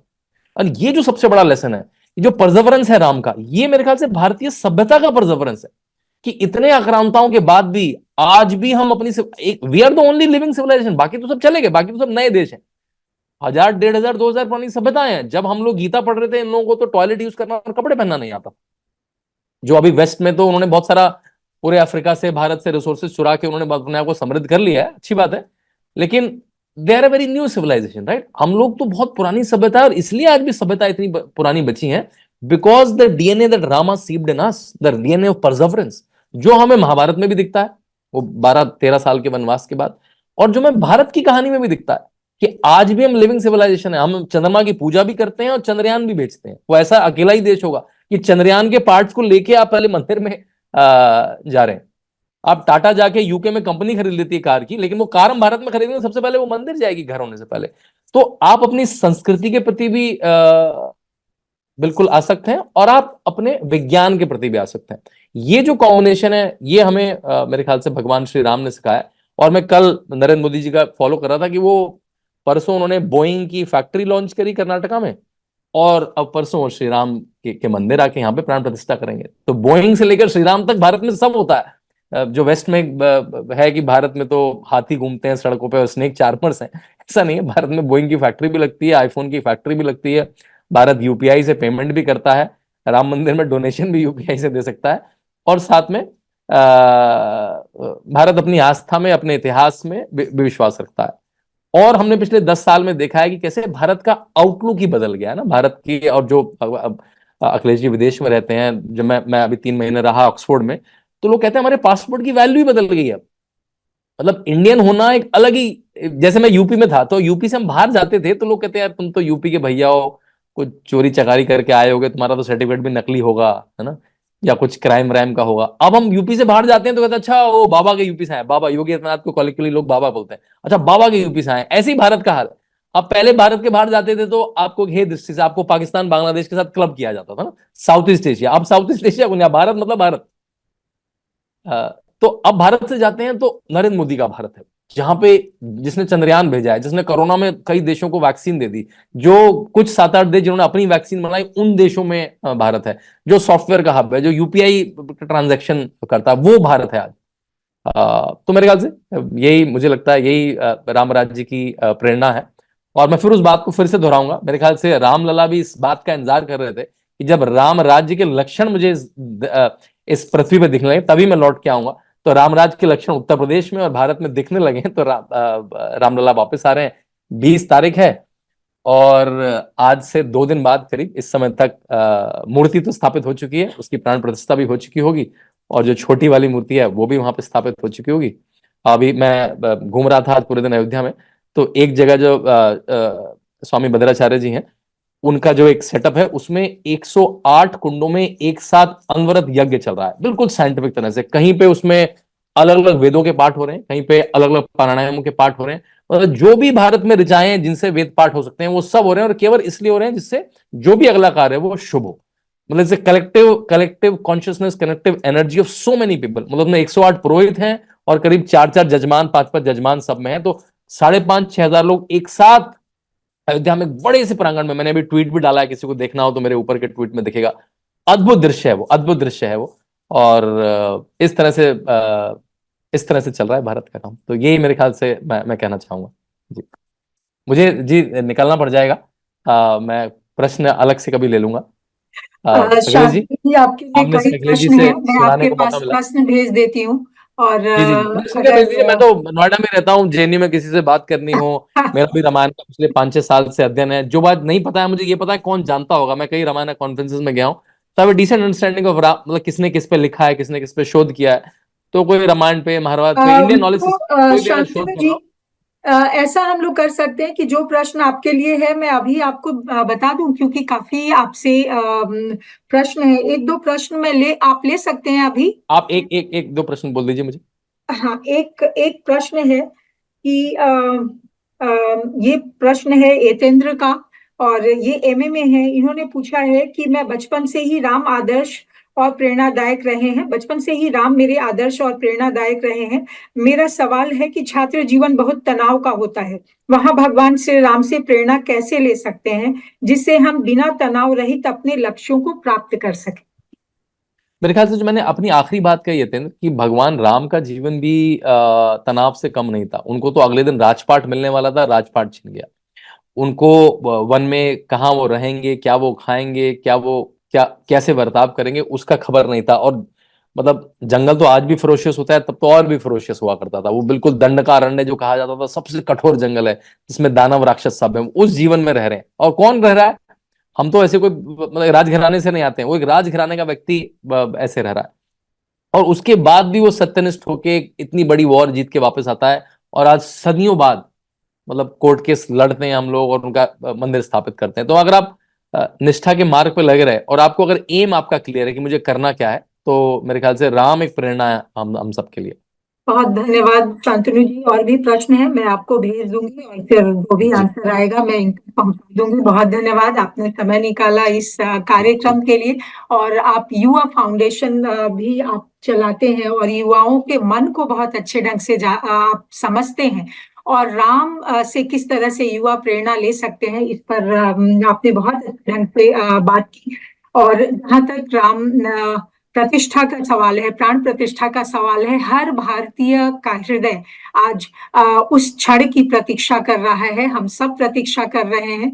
और बहुत धन्यवाद आपका। अब थोड़ा आगे बढ़ते हैं। श्री अखिलेश मिश्रा जी जुड़े हुए हैं, उनके लिए भी कई प्रश्न आए हैं, लेकिन जमुना जी को सुन लेते हैं, उसके बाद मैं सर के सामने प्रश्न रखूंगी। मैं अपर्णा वर्मा से अनुरोध करती हूँ कि जमुना कृष्णराज जी का परिचय कराएं और उन्हें आमंत्रित करें।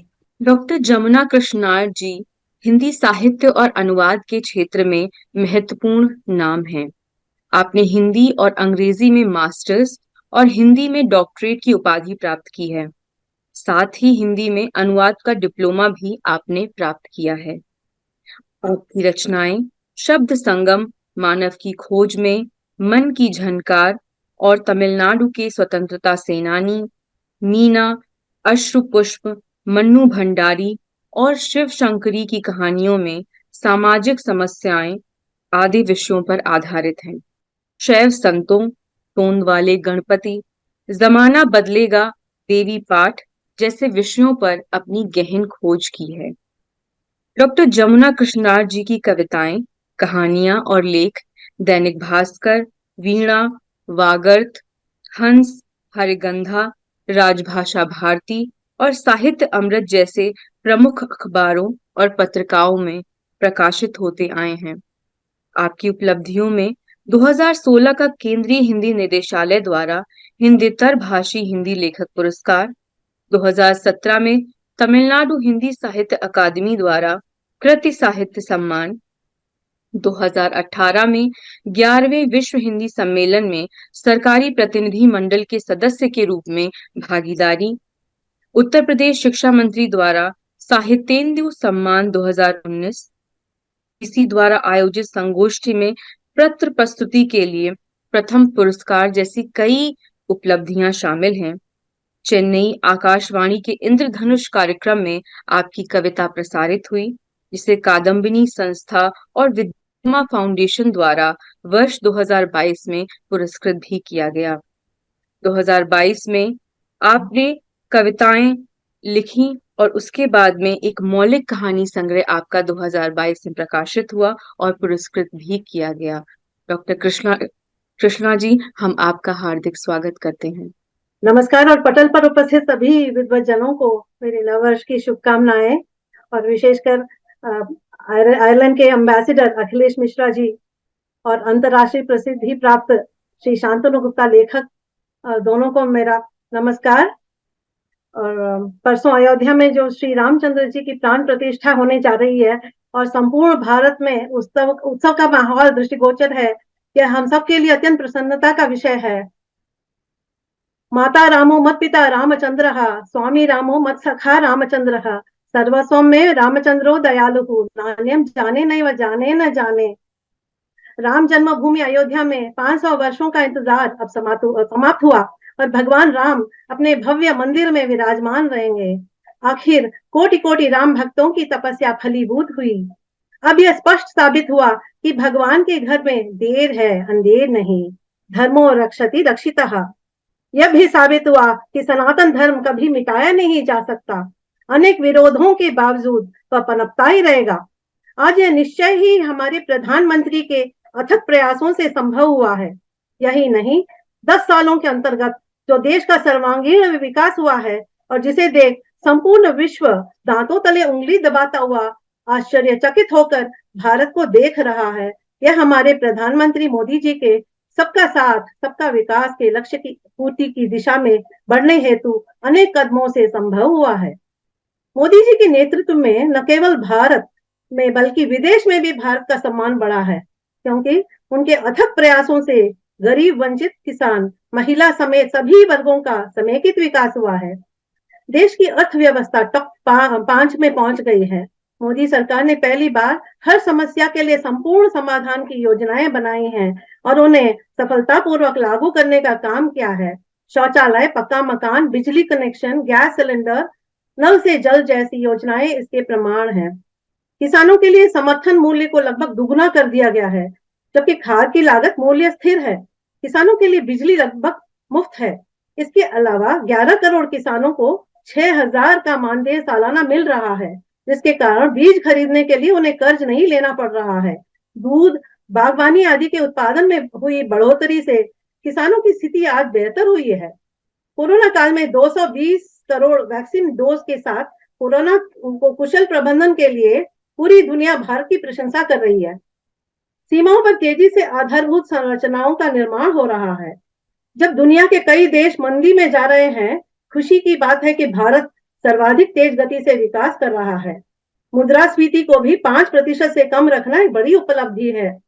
प्रधानमंत्री की 8 कल्याणकारी योजनाएं, प्रधानमंत्री विश्वकर्मा योजना, जिसके अंतर्गत 13,000 करोड़ रुपयों का प्रावधान है। इससे पारंपरिक कारीगरों और हस्तशिल्पकारों को ब्याज मुक्त ऋण देने और प्रमाण पत्र एवं पहचान पत्र मिलने की सुविधा है। प्रधानमंत्री आवास योजना के तहत सरकार ग्रामीण क्षेत्रों के लोगों को 1,30,000 रुपए और शहरी लोगों को 1,20,000 रुपए प्रदान करती है। अब तक 4 करोड़ से अधिक लोगों का आवास दिया जा चुका है। जनधन योजना के तहत गरीबी रेखा के नीचे जीवन यापन करने वाले लोगों को बैंकों में 0 बैलेंस अकाउंट खुलवा सकते हैं, ऐसी प्रावधान की गई है। प्रधानमंत्री किसान सम्मान निधि योजना के तहत केंद्र सरकार देश के किसानों को साल भर में 6,000 रुपए आर्थिक सहायता देती है। ये पैसे 2-2 हजार की 3 किस्तों में सीधे किसान लाभार्थियों को के बैंक खातों में ट्रांसफर होते हैं। मूलभूत आय के स्रोत और अन्य पैमानों को देखकर लाभार्थियों की पात्रता तय की जाती है। गरीब कल्याण अन्न योजना वर्ष 2020 में शुरुआत की गई थी। इसके तहत 80 करोड़ राशन कार्ड धारकों को 5 किलो गेहूं या चावल मुफ्त में उपलब्ध कराया जा रहा है। आयुष्मान भारत योजना के तहत गरीबी रेखा के नीचे आने वाले परिवारों को 5 लाख रुपए तक की स्वास्थ्य बीमा उपलब्ध कराई जा रही है। देश के 10 करोड़ परिवारों के 50 करोड़ सदस्य इससे लाभान्वित होंगे। स्वच्छ भारत मिशन के तहत ग्रामीण और शहरी इलाकों में स्वच्छता को बढ़ावा देने के लिए शौचालयों का निःशुल्क निर्माण किया जा रहा है। गांव-गांव में इस योजना का लाभ मिल रहा है। जल जीवन मिशन के माध्यम से घर घर स्वच्छ पानी उपलब्ध कराने का प्रयास किया जा रहा है। पिछले 2 वर्षों में करीब 5 करोड़ घरों तक नल का जल पहुंचाया गया है। भारत आज डिजिटल पेमेंट की सूची में काफी आगे है। वर्ष 2022 में करीब 90 बिलियन डिजिटल पेमेंट किए गए, जो सराहनीय है। 5G का सबसे तेज शेल आउट हो रहा है। भारत चांद के साउथ पोल पर पहुंचने वाला पहला देश है। MV गंगा विलास दुनिया की सबसे लंबी नदी क्रूज है। वाराणसी में स्ववेद महामंदिर बना है, जिसमें 3 लाख वर्ग फीट का 7 मंजिला मेडिटेशन सेंटर है। एयर इंडिया ने फ्रांस की एयरबस और अमेरिकी विमान निर्माता बोइंग से 470 यात्री विमान खरीदने का सौदा किया है। 3 साल के अंदर 50 से अधिक वंदे भारत ट्रेन चालू किए है और इस साल के अंदर यह 75 होगा।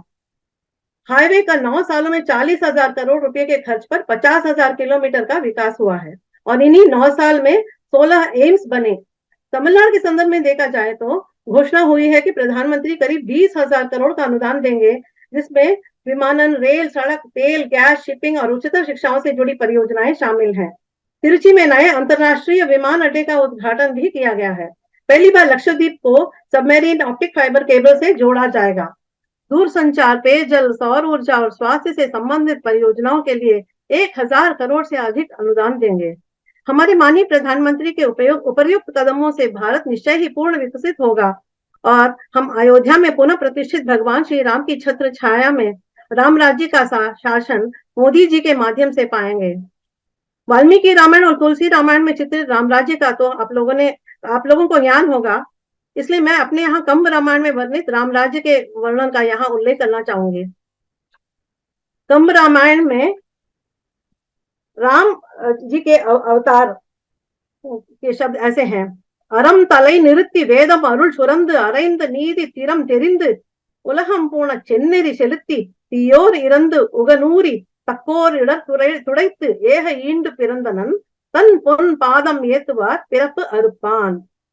धर्म स्थापित करने, ज्ञान वेद दिलाने, उत्तम पथ पर जन सबको आगे करने, बुरे को अंत कर सज्जन को रक्षित करने, स्वर्णिम चरण वंदन करते भक्त सबको मुक्ति दिलाने धरती पर श्री राम का अवतार हुआ। तो श्री राम कैसे अवतार हुए धरती पर, इसका इन्होंने ऐसे वर्णन किया है। फिर वे एक और पद्य पढ़ती हूँ। மூலமும் நடுவும் ஈரும் இல்லதோர் மும்மை தாய காலமும் கணக்கும் நீத்த காரணன் கைவில்லேந்தி சூலமும் திகிரி சங்கும் கரகமும் துறந்து தொல்லை आलमुम मलरुम வெள்ளி பொறுப்பும் விட்டு अयोध्या वंदान। ये मानते हैं कि भगवान राम श्री महाविष्णु के अवतार हैं, जो यहाँ अवतरित हुए। मूल, मध्य और अंत रहित, त्रिकाल और सीमा रहित, शूल शंख चक्र कमंडल तज कर, धनुष धरित, पत्ते वट वृक्ष कमल दल, हिमगिरी स्थान अपने छूट कर श्री राम बन हुए अवतरित अयोध्या में। श्री राम बनकर ये अयोध्या में अवतरित हुए हैं।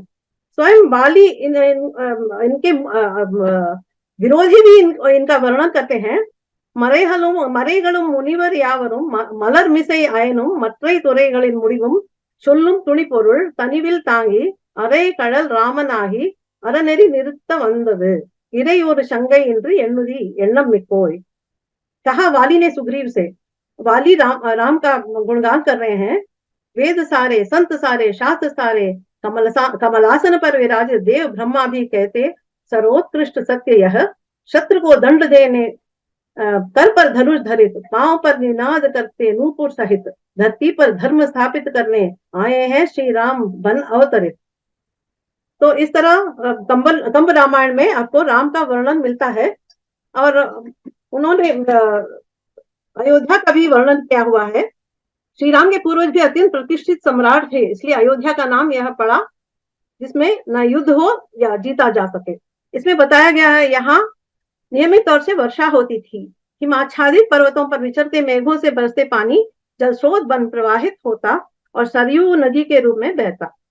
यह नदी पर्वतों से अपूर्व संपत्ति बहाकर अपने संग ले आती, जैसे माणिक, मोती, सोना, चांदी और चंदन। ये वस्तुएं ढेरों सी पहाड़ों के नीचे पड़ी रहती। इस जल प्रवाह से संपूर्ण देश समृद्ध बन जाता। नदी, नाले, तालाब, झील सब भर जाते और इस कारण खेत और बागाने हरे भरे बने रहते। स्त्री शिक्षा भी उत्कृष्ट बनी हुई थी, अतः लक्ष्मी और सरस्वती की कृपा इन पर बरसती थी। अतिथियों का खूब आदर सत्कार होता। यहाँ धार्मिक जीवन का उत्कृष्ट उदाहरण प्रचलित था। हजारों अन्न भंडारों का संचालन होता था। उद्यानों में मोर नाचते थे और कोयल कूकते थे। मंचों पर कला प्रदर्शन खूब होता था। वीणा, वेणु और संगीत बजता। नृत्य और नाट्यों से संस्कृति समृद्ध बनी। काव्य और कथा वाचनों से कर्णामृत बहा। इस प्रदेश की राजधानी अयोध्या अपनी समृद्धि में स्वर्ग नगरी अमरावती के समतुल्य थी। इसकी इमारतें मानो आसमान छू रही थीं। इस नगर की सुरक्षा 4 तरह की सेना संभाल रही थी। जनता अपने राजा को अपना सर्वस्व मानती थी। राजा भी अपनी प्रजा की रक्षा अपना प्राथमिक कर्तव्य मानता था। विरोधी उसके सम्मुख अग्नि पर रुई के समान बन जाते थे। प्रजा भूख, रोग आदि से मुक्त होकर राजा की छत्र छाया में सुखी एवं समृद्ध जीवन बिताते थे। आंतरिक या बाह्य विरोध के अभाव में देश में सुख शांति फैली हुई थी। सकारात्मक ऊर्जा सर्वव्याप्त थी। जनता में उत्सुकता भरपूर थी। हर कार्य में गुणवत्ता स्थापित हुई। नारी की पतिव्रता धर्म से देश का गौरव बढ़ा। धार्मिक सक्रियता के सम्मुख वैराग्य विफल हुआ। पुरुषों के साहसी कार्यों से वीरता बढ़ी और इससे अयोध्या की प्रसिद्धि बढ़ी। दान धर्म से दरिद्रता न के बराबर थी। धन समान रूप से आवंटित होने के कारण कोई अमीर या गरीब न था। सब समान स्तर के थे, सभी शिक्षित थे और कोई आपसी भेदभाव न था। मुझे पूर्ण विश्वास है कि सबका साथ सबका विकास की नीति से हमारे प्रधानमंत्री जी भी इसी तरह हमारे देश में राम राज्य पुनः स्थापित करने में सफल होंगे। उनको अपने हर कदम में सफलता हासिल करने की शुभकामनाओं सहित मैं अपने व्याख्यान को विराम देती हूँ। मेरी कुछ पंक्तियां हैं जिसे मैंने उनके जन्म दिवस पर लिखी थी। भारत के सच्चे सपूत को, देश के एक समर्पित नेता को, ईमानदार देशभक्त व मातृभक्त को और राष्ट्रीय स्वयंसेवक को जन्मदिन की शुभकामनाएं। कला व कलम के सिपाही को, स्वच्छ भारत अभियान संचालक को, विवेकानंद व सावरकर के अनुगामी को और जवानों के संग साथी को जन्मदिन की शुभकामनाएं। परिष्कार, परिवर्तन व परिश्रम के नए कीर्तिमान रचाने वाले को, धारा 370 समाप्त करने वाले को और संस्कार की प्रतिमूर्ति को जन्मदिन की शुभकामनाएं। पटेल की प्रतिमा के संस्थापक को, डिजिटल शक्ति को पहचान दिलाने वाले को, राम मंदिर शिलान्यास करने वाले को और देश के चौकीदार को जन्मदिन की शुभकामनाएं। तो इस तरह मैं अपने वक्तव्य को विराम देती हूँ। मेरी शुभकामनाएं और सभी को बहुत बहुत बधाई, और विशेषकर पूनम जी को जिन्होंने मुझे आमंत्रित किया। और विकसित भारत हम सब देख रहे हैं, हम इसके बिल्कुल साक्षी हैं, साक्षी बने हुए हैं। और बड़ी खुशी की बात है कि जिस भारत का विकास हो रहा है उसके हम साक्षी बनकर आज सब खुशी के दिन बिता रहे हैं और राम राज्य स्थापित होगा, इसमें हमें पूर्ण विश्वास है। धन्यवाद। बहुत धन्यवाद जमुना कृष्णराज जी, आपने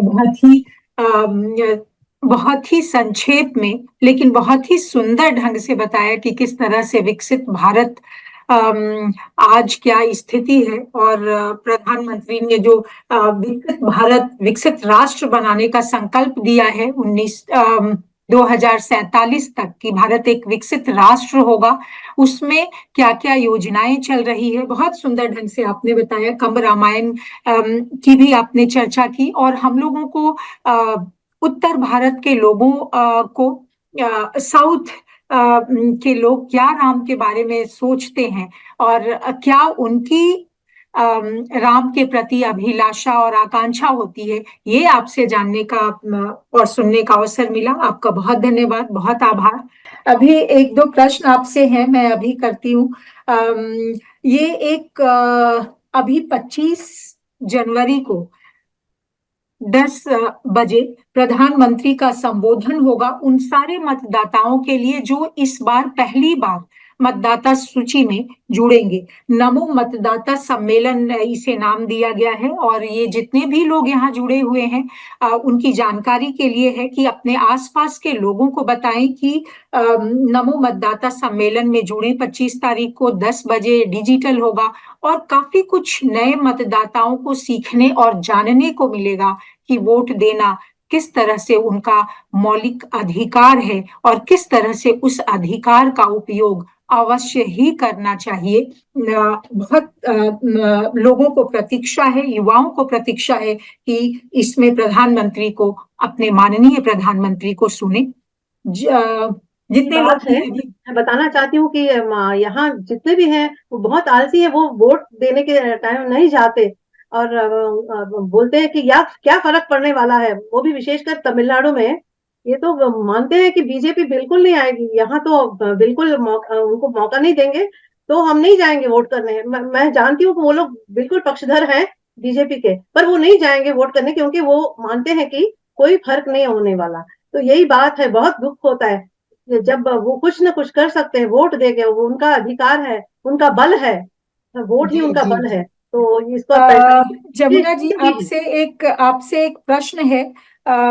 जो प्रश्न शिवानी सक्सेना जी का है, इन्होंने आपसे एक प्रश्न पूछा है कि राम जिस तरह से उत्तर भारत में इष्ट देव है, घर घर में राम की उपासना होती है, उसी तरह से क्या साउथ में भी राम को उसी तरह से इष्ट देव मानते हैं या साउथ में राम को लेकर क्या है? थोड़ा सा आप इस पर प्रकाश डालें। बहुत बहुत बहुत मानते हैं, बहुत मानते हैं।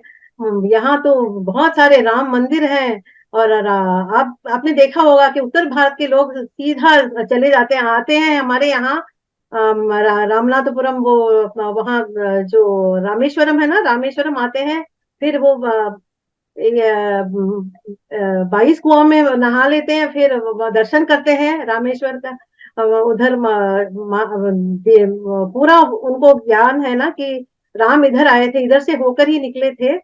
तो का दर्शन सब करके जाते हैं। तो उत्तर भारत कई लोग जानते हैं कि यहाँ कितनी राम भक्ति है और कितने राम मंदिर है। एक कुंभकोणम, एक सब जगह है।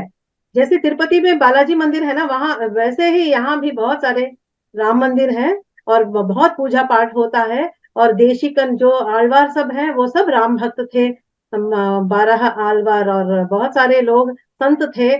संगम काल के बहुत बहुत पुराने, मतलब 11वीं शताब्दी से लेके तब से हैं बहुत आलवार जिन्होंने राम भक्ति पर बहुत रचनाएं की। और उनका पाठ होता है, रोज होता है। और यहाँ वो जो नामम है ना, तिलक लगा लेते हैं और फिर बहुत जल्दी उठ के राम पूजा सब करते हैं। यहाँ बहुत लोग हैं, बहुत राम भक्त हैं, काफी राम भक्ति यहाँ प्रचलित है। और इसीलिए मोदी जी भी आए हुए हैं अभी फिलहाल। हाँ, यहाँ राम मंदिर में कथा वाचन सब सुनने के लिए आए हुए हैं हमारे यहाँ। जी, अभी पिछले दिनों हम लोगों ने देखा कि किस तरह से वाराणसी में, काशी में तमिल संगम का आयोजन हुआ। तमिलनाडु और काशी का किस तरह से एक सांस्कृतिक संबंध रहा है, उस संबंध भी आना चाहते हैं कभी देखा और जाना। जी जमुना जी, अब हम लोग कार्यक्रम को थोड़ा आगे बढ़ाते हैं और आप सभी से, जितने लोग भी अभी जुड़े हुए हैं, मैं सबसे अनुरोध करती हूँ कि आप सभी लोग विकसित भारत के एम्बेसडर बनिए। नमो ऐप पर जाकर उस मॉड्यूल को डाउनलोड करके विकसित भारत के एम्बेसडर बनिए। भारत को 2047 तक विकसित राष्ट्र बनाने में अपनी भूमिका अदा कीजिए और जिनके भी इनोवेटिव आइडियाज होंगे जिससे भारत को विकसित बनाने में सहायता मिलेगी, उनको चुनिंदा लोगों से प्रधानमंत्री मोदी जी स्वयं मिलेंगे। तो आप सभी लोग नमो ऐप पर जाकर विकसित भारत का जो एम्बेसडर बनने का जो मॉड्यूल है उसको आप लोग डाउनलोड कीजिए। बहुत सारे लोगों ने किया हुआ है और जो लोग नहीं कर पाए हैं अवश्य कीजिए। अब हम लोग इस परिचर्चा के अंतिम पड़ाव पर पहुंचते हैं और मैं डॉक्टर शिवानी सक्सेना से अनुरोध करती हूं कि औपचारिक धन्यवाद ज्ञापन के साथ, जी औपचारिक धन्यवाद ज्ञापन के साथ इस कार्यक्रम को समापन की ओर ले जाएं। हाँ, हाँ तो मैं हाँ ये कहना चाहती थी कि मैं बहुत अनुवाद करती हूँ, अनुवाद कार्य करती हूँ, और मुझे यहाँ के मुख्यमंत्री का पुरस्कार भी मिला। पर जी जी मेरा जी मकसद पूरा नहीं हुआ। मेरा लेखन का लक्ष्य है कि आप लोग तक पहुंचे मेरी किताबें, और आप लोग पढ़ें इनको। और तमिलनाडु में जितने भी स्वतंत्रता सेनानी थे, जैसे भगत सिंह को जानते हैं, यहाँ भी बहुत शहीद हुए हैं, तो इन पर मैंने लिखा है। तो ऐसे बहुत सारी बातें हैं, तो तभी भारतीय एकता हो सकती, सबका साथ सबका विकास तभी हो सकता है। तो मेरा पुनः अनुरोध है कि आप सब लोग इस पर विचार करें, और बाकी अनुदित साहित्य को भी पढ़ने का प्रयास करें। धन्यवाद। जी जमुना जी, आप बहुत बड़ा काम कर रही हैं। हिंदी और तमिल अनुवाद के क्षेत्र में आपका काफी काम है। आपने काफी हिंदी रचनाओं का तमिल भाषा में अनुवाद किया है, जिससे हिंदी रचनाएं तमिल भाषा में उपलब्ध हो पाई हैं। और आपका बहुत ही सराहनीय काम है अनुवाद के क्षेत्र में। बहुत धन्यवाद आपका। अब मैं शिवानी सक्सेना से अनुरोध करती हूँ कि धन्यवाद ज्ञापन करके इस कार्यक्रम को समापन की ओर ले चले। जी धन्यवाद मैम। विकसित भारत की ओर श्रृंखला की 5वीं कड़ी, विकसित भारत का संकल्प और राम राज्य। इस चर्चा में सबसे पहले मैं धन्यवाद देना चाहती हूँ प्रोफेसर पूनम कुमारी सिंह का, जिन्होंने इतने सुंदर विषय से हमें रूबरू कराया, एक प्लेटफॉर्म हमें प्रस्तुत किया जहां हम इतने बड़े वक्ताओं को सुन सके। मैम, आपका बहुत बहुत आभार एवं धन्यवाद। मैं सर्वप्रथम धन्यवाद देना चाहती हूँ हमारे पहले वक्ता अखिलेश मिश्रा जी का, जिन्होंने बड़े ही सुंदर ढंग से राम के विषय में हमें समझाया, हमें ज्ञान दिया कि किस तरीके से राम कौन है, राम की क्या मर्यादा है, और कैसे मोदी जी के लिए या मोदी जी की नीतियां इस ओर, एक विकसित भारत की ओर, एक विकसित राज्य की ओर प्रस्तुत करती हैं। कैसे नई तकनीकों का प्रयोग कर चीजें पारदर्शी हुई हैं, कैसे प्रधानमंत्री मोदी जी ने अमृत काल का संकल्प लिया है, जो निश्चित ही हमारे लिए विकसित भारत का संकल्प है। और ये विकसित भारत की ही बात है जहां हम राम जैसे एक सशक्त चरित्र के रूप में उन्हें देखते हैं। कैसे राम प्रजावत्सल्य हैं, और उसी प्रकार मोदी जी भी कहीं ना कहीं किसी ना किसी रूप में उनकी नीतियां हमें राम राज्य के लक्षण की ओर ले जाती हैं। कैसे राम एक आदर्श को स्थापित करते हैं, एक पुत्र के रूप में, एक भाई के रूप में, एक राजा के रूप में, और अंततः एक स्त्री की मर्यादा के रूप में।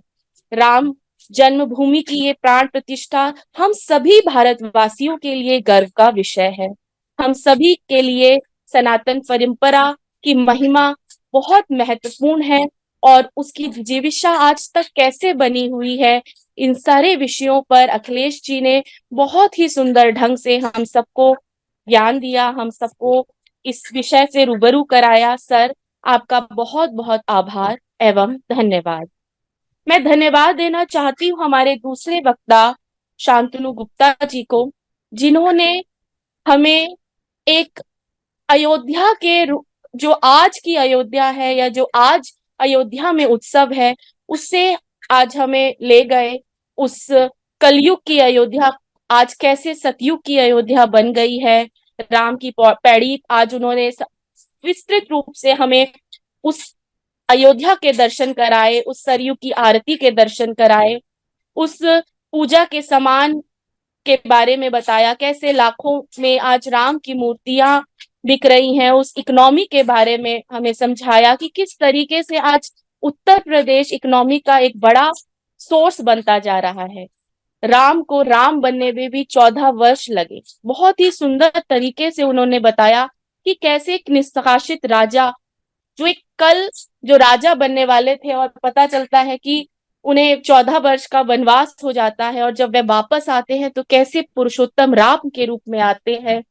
कैसे आज हजारों वर्षों बाद भी भारत में उसी राम राज्य के लक्षण दिखने लगे हैं, और वे बड़े सुंदर ढंग से बताते हैं कि राम को भी तभी वापस आना था जब भारत में राम के लक्षण दिखने लगे।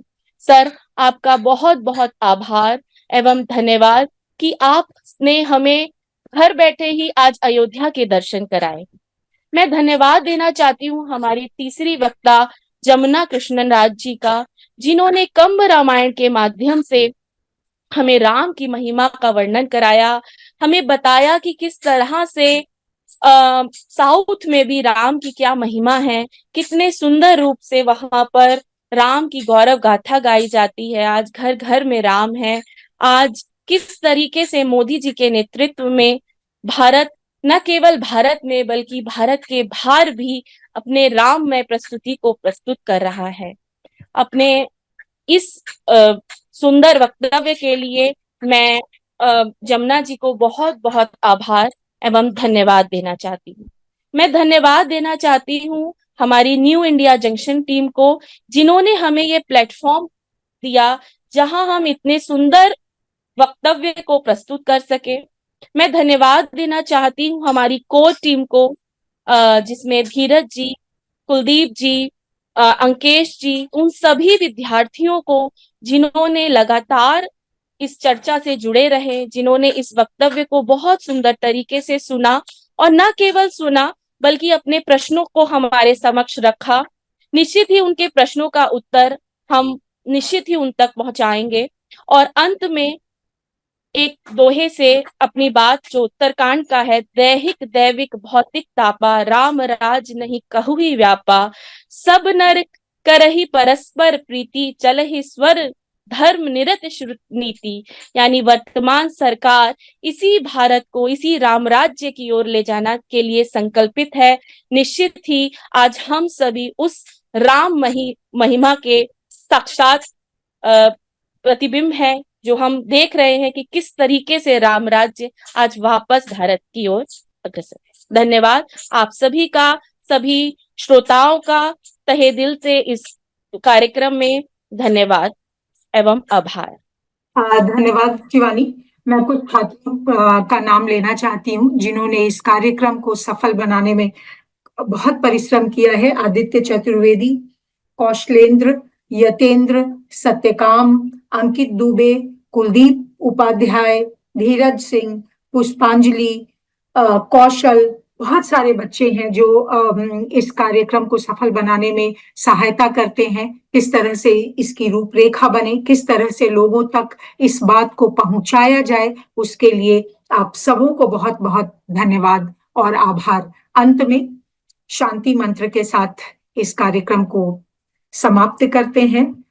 सर्वे भवन्तु सुखिनः, सर्वे सन्तु निरामयाः, सर्वे भद्राणि पश्यन्तु, मां कश्चित् दुख भाग भवेत्। ओम शांति। सबको धन्यवाद।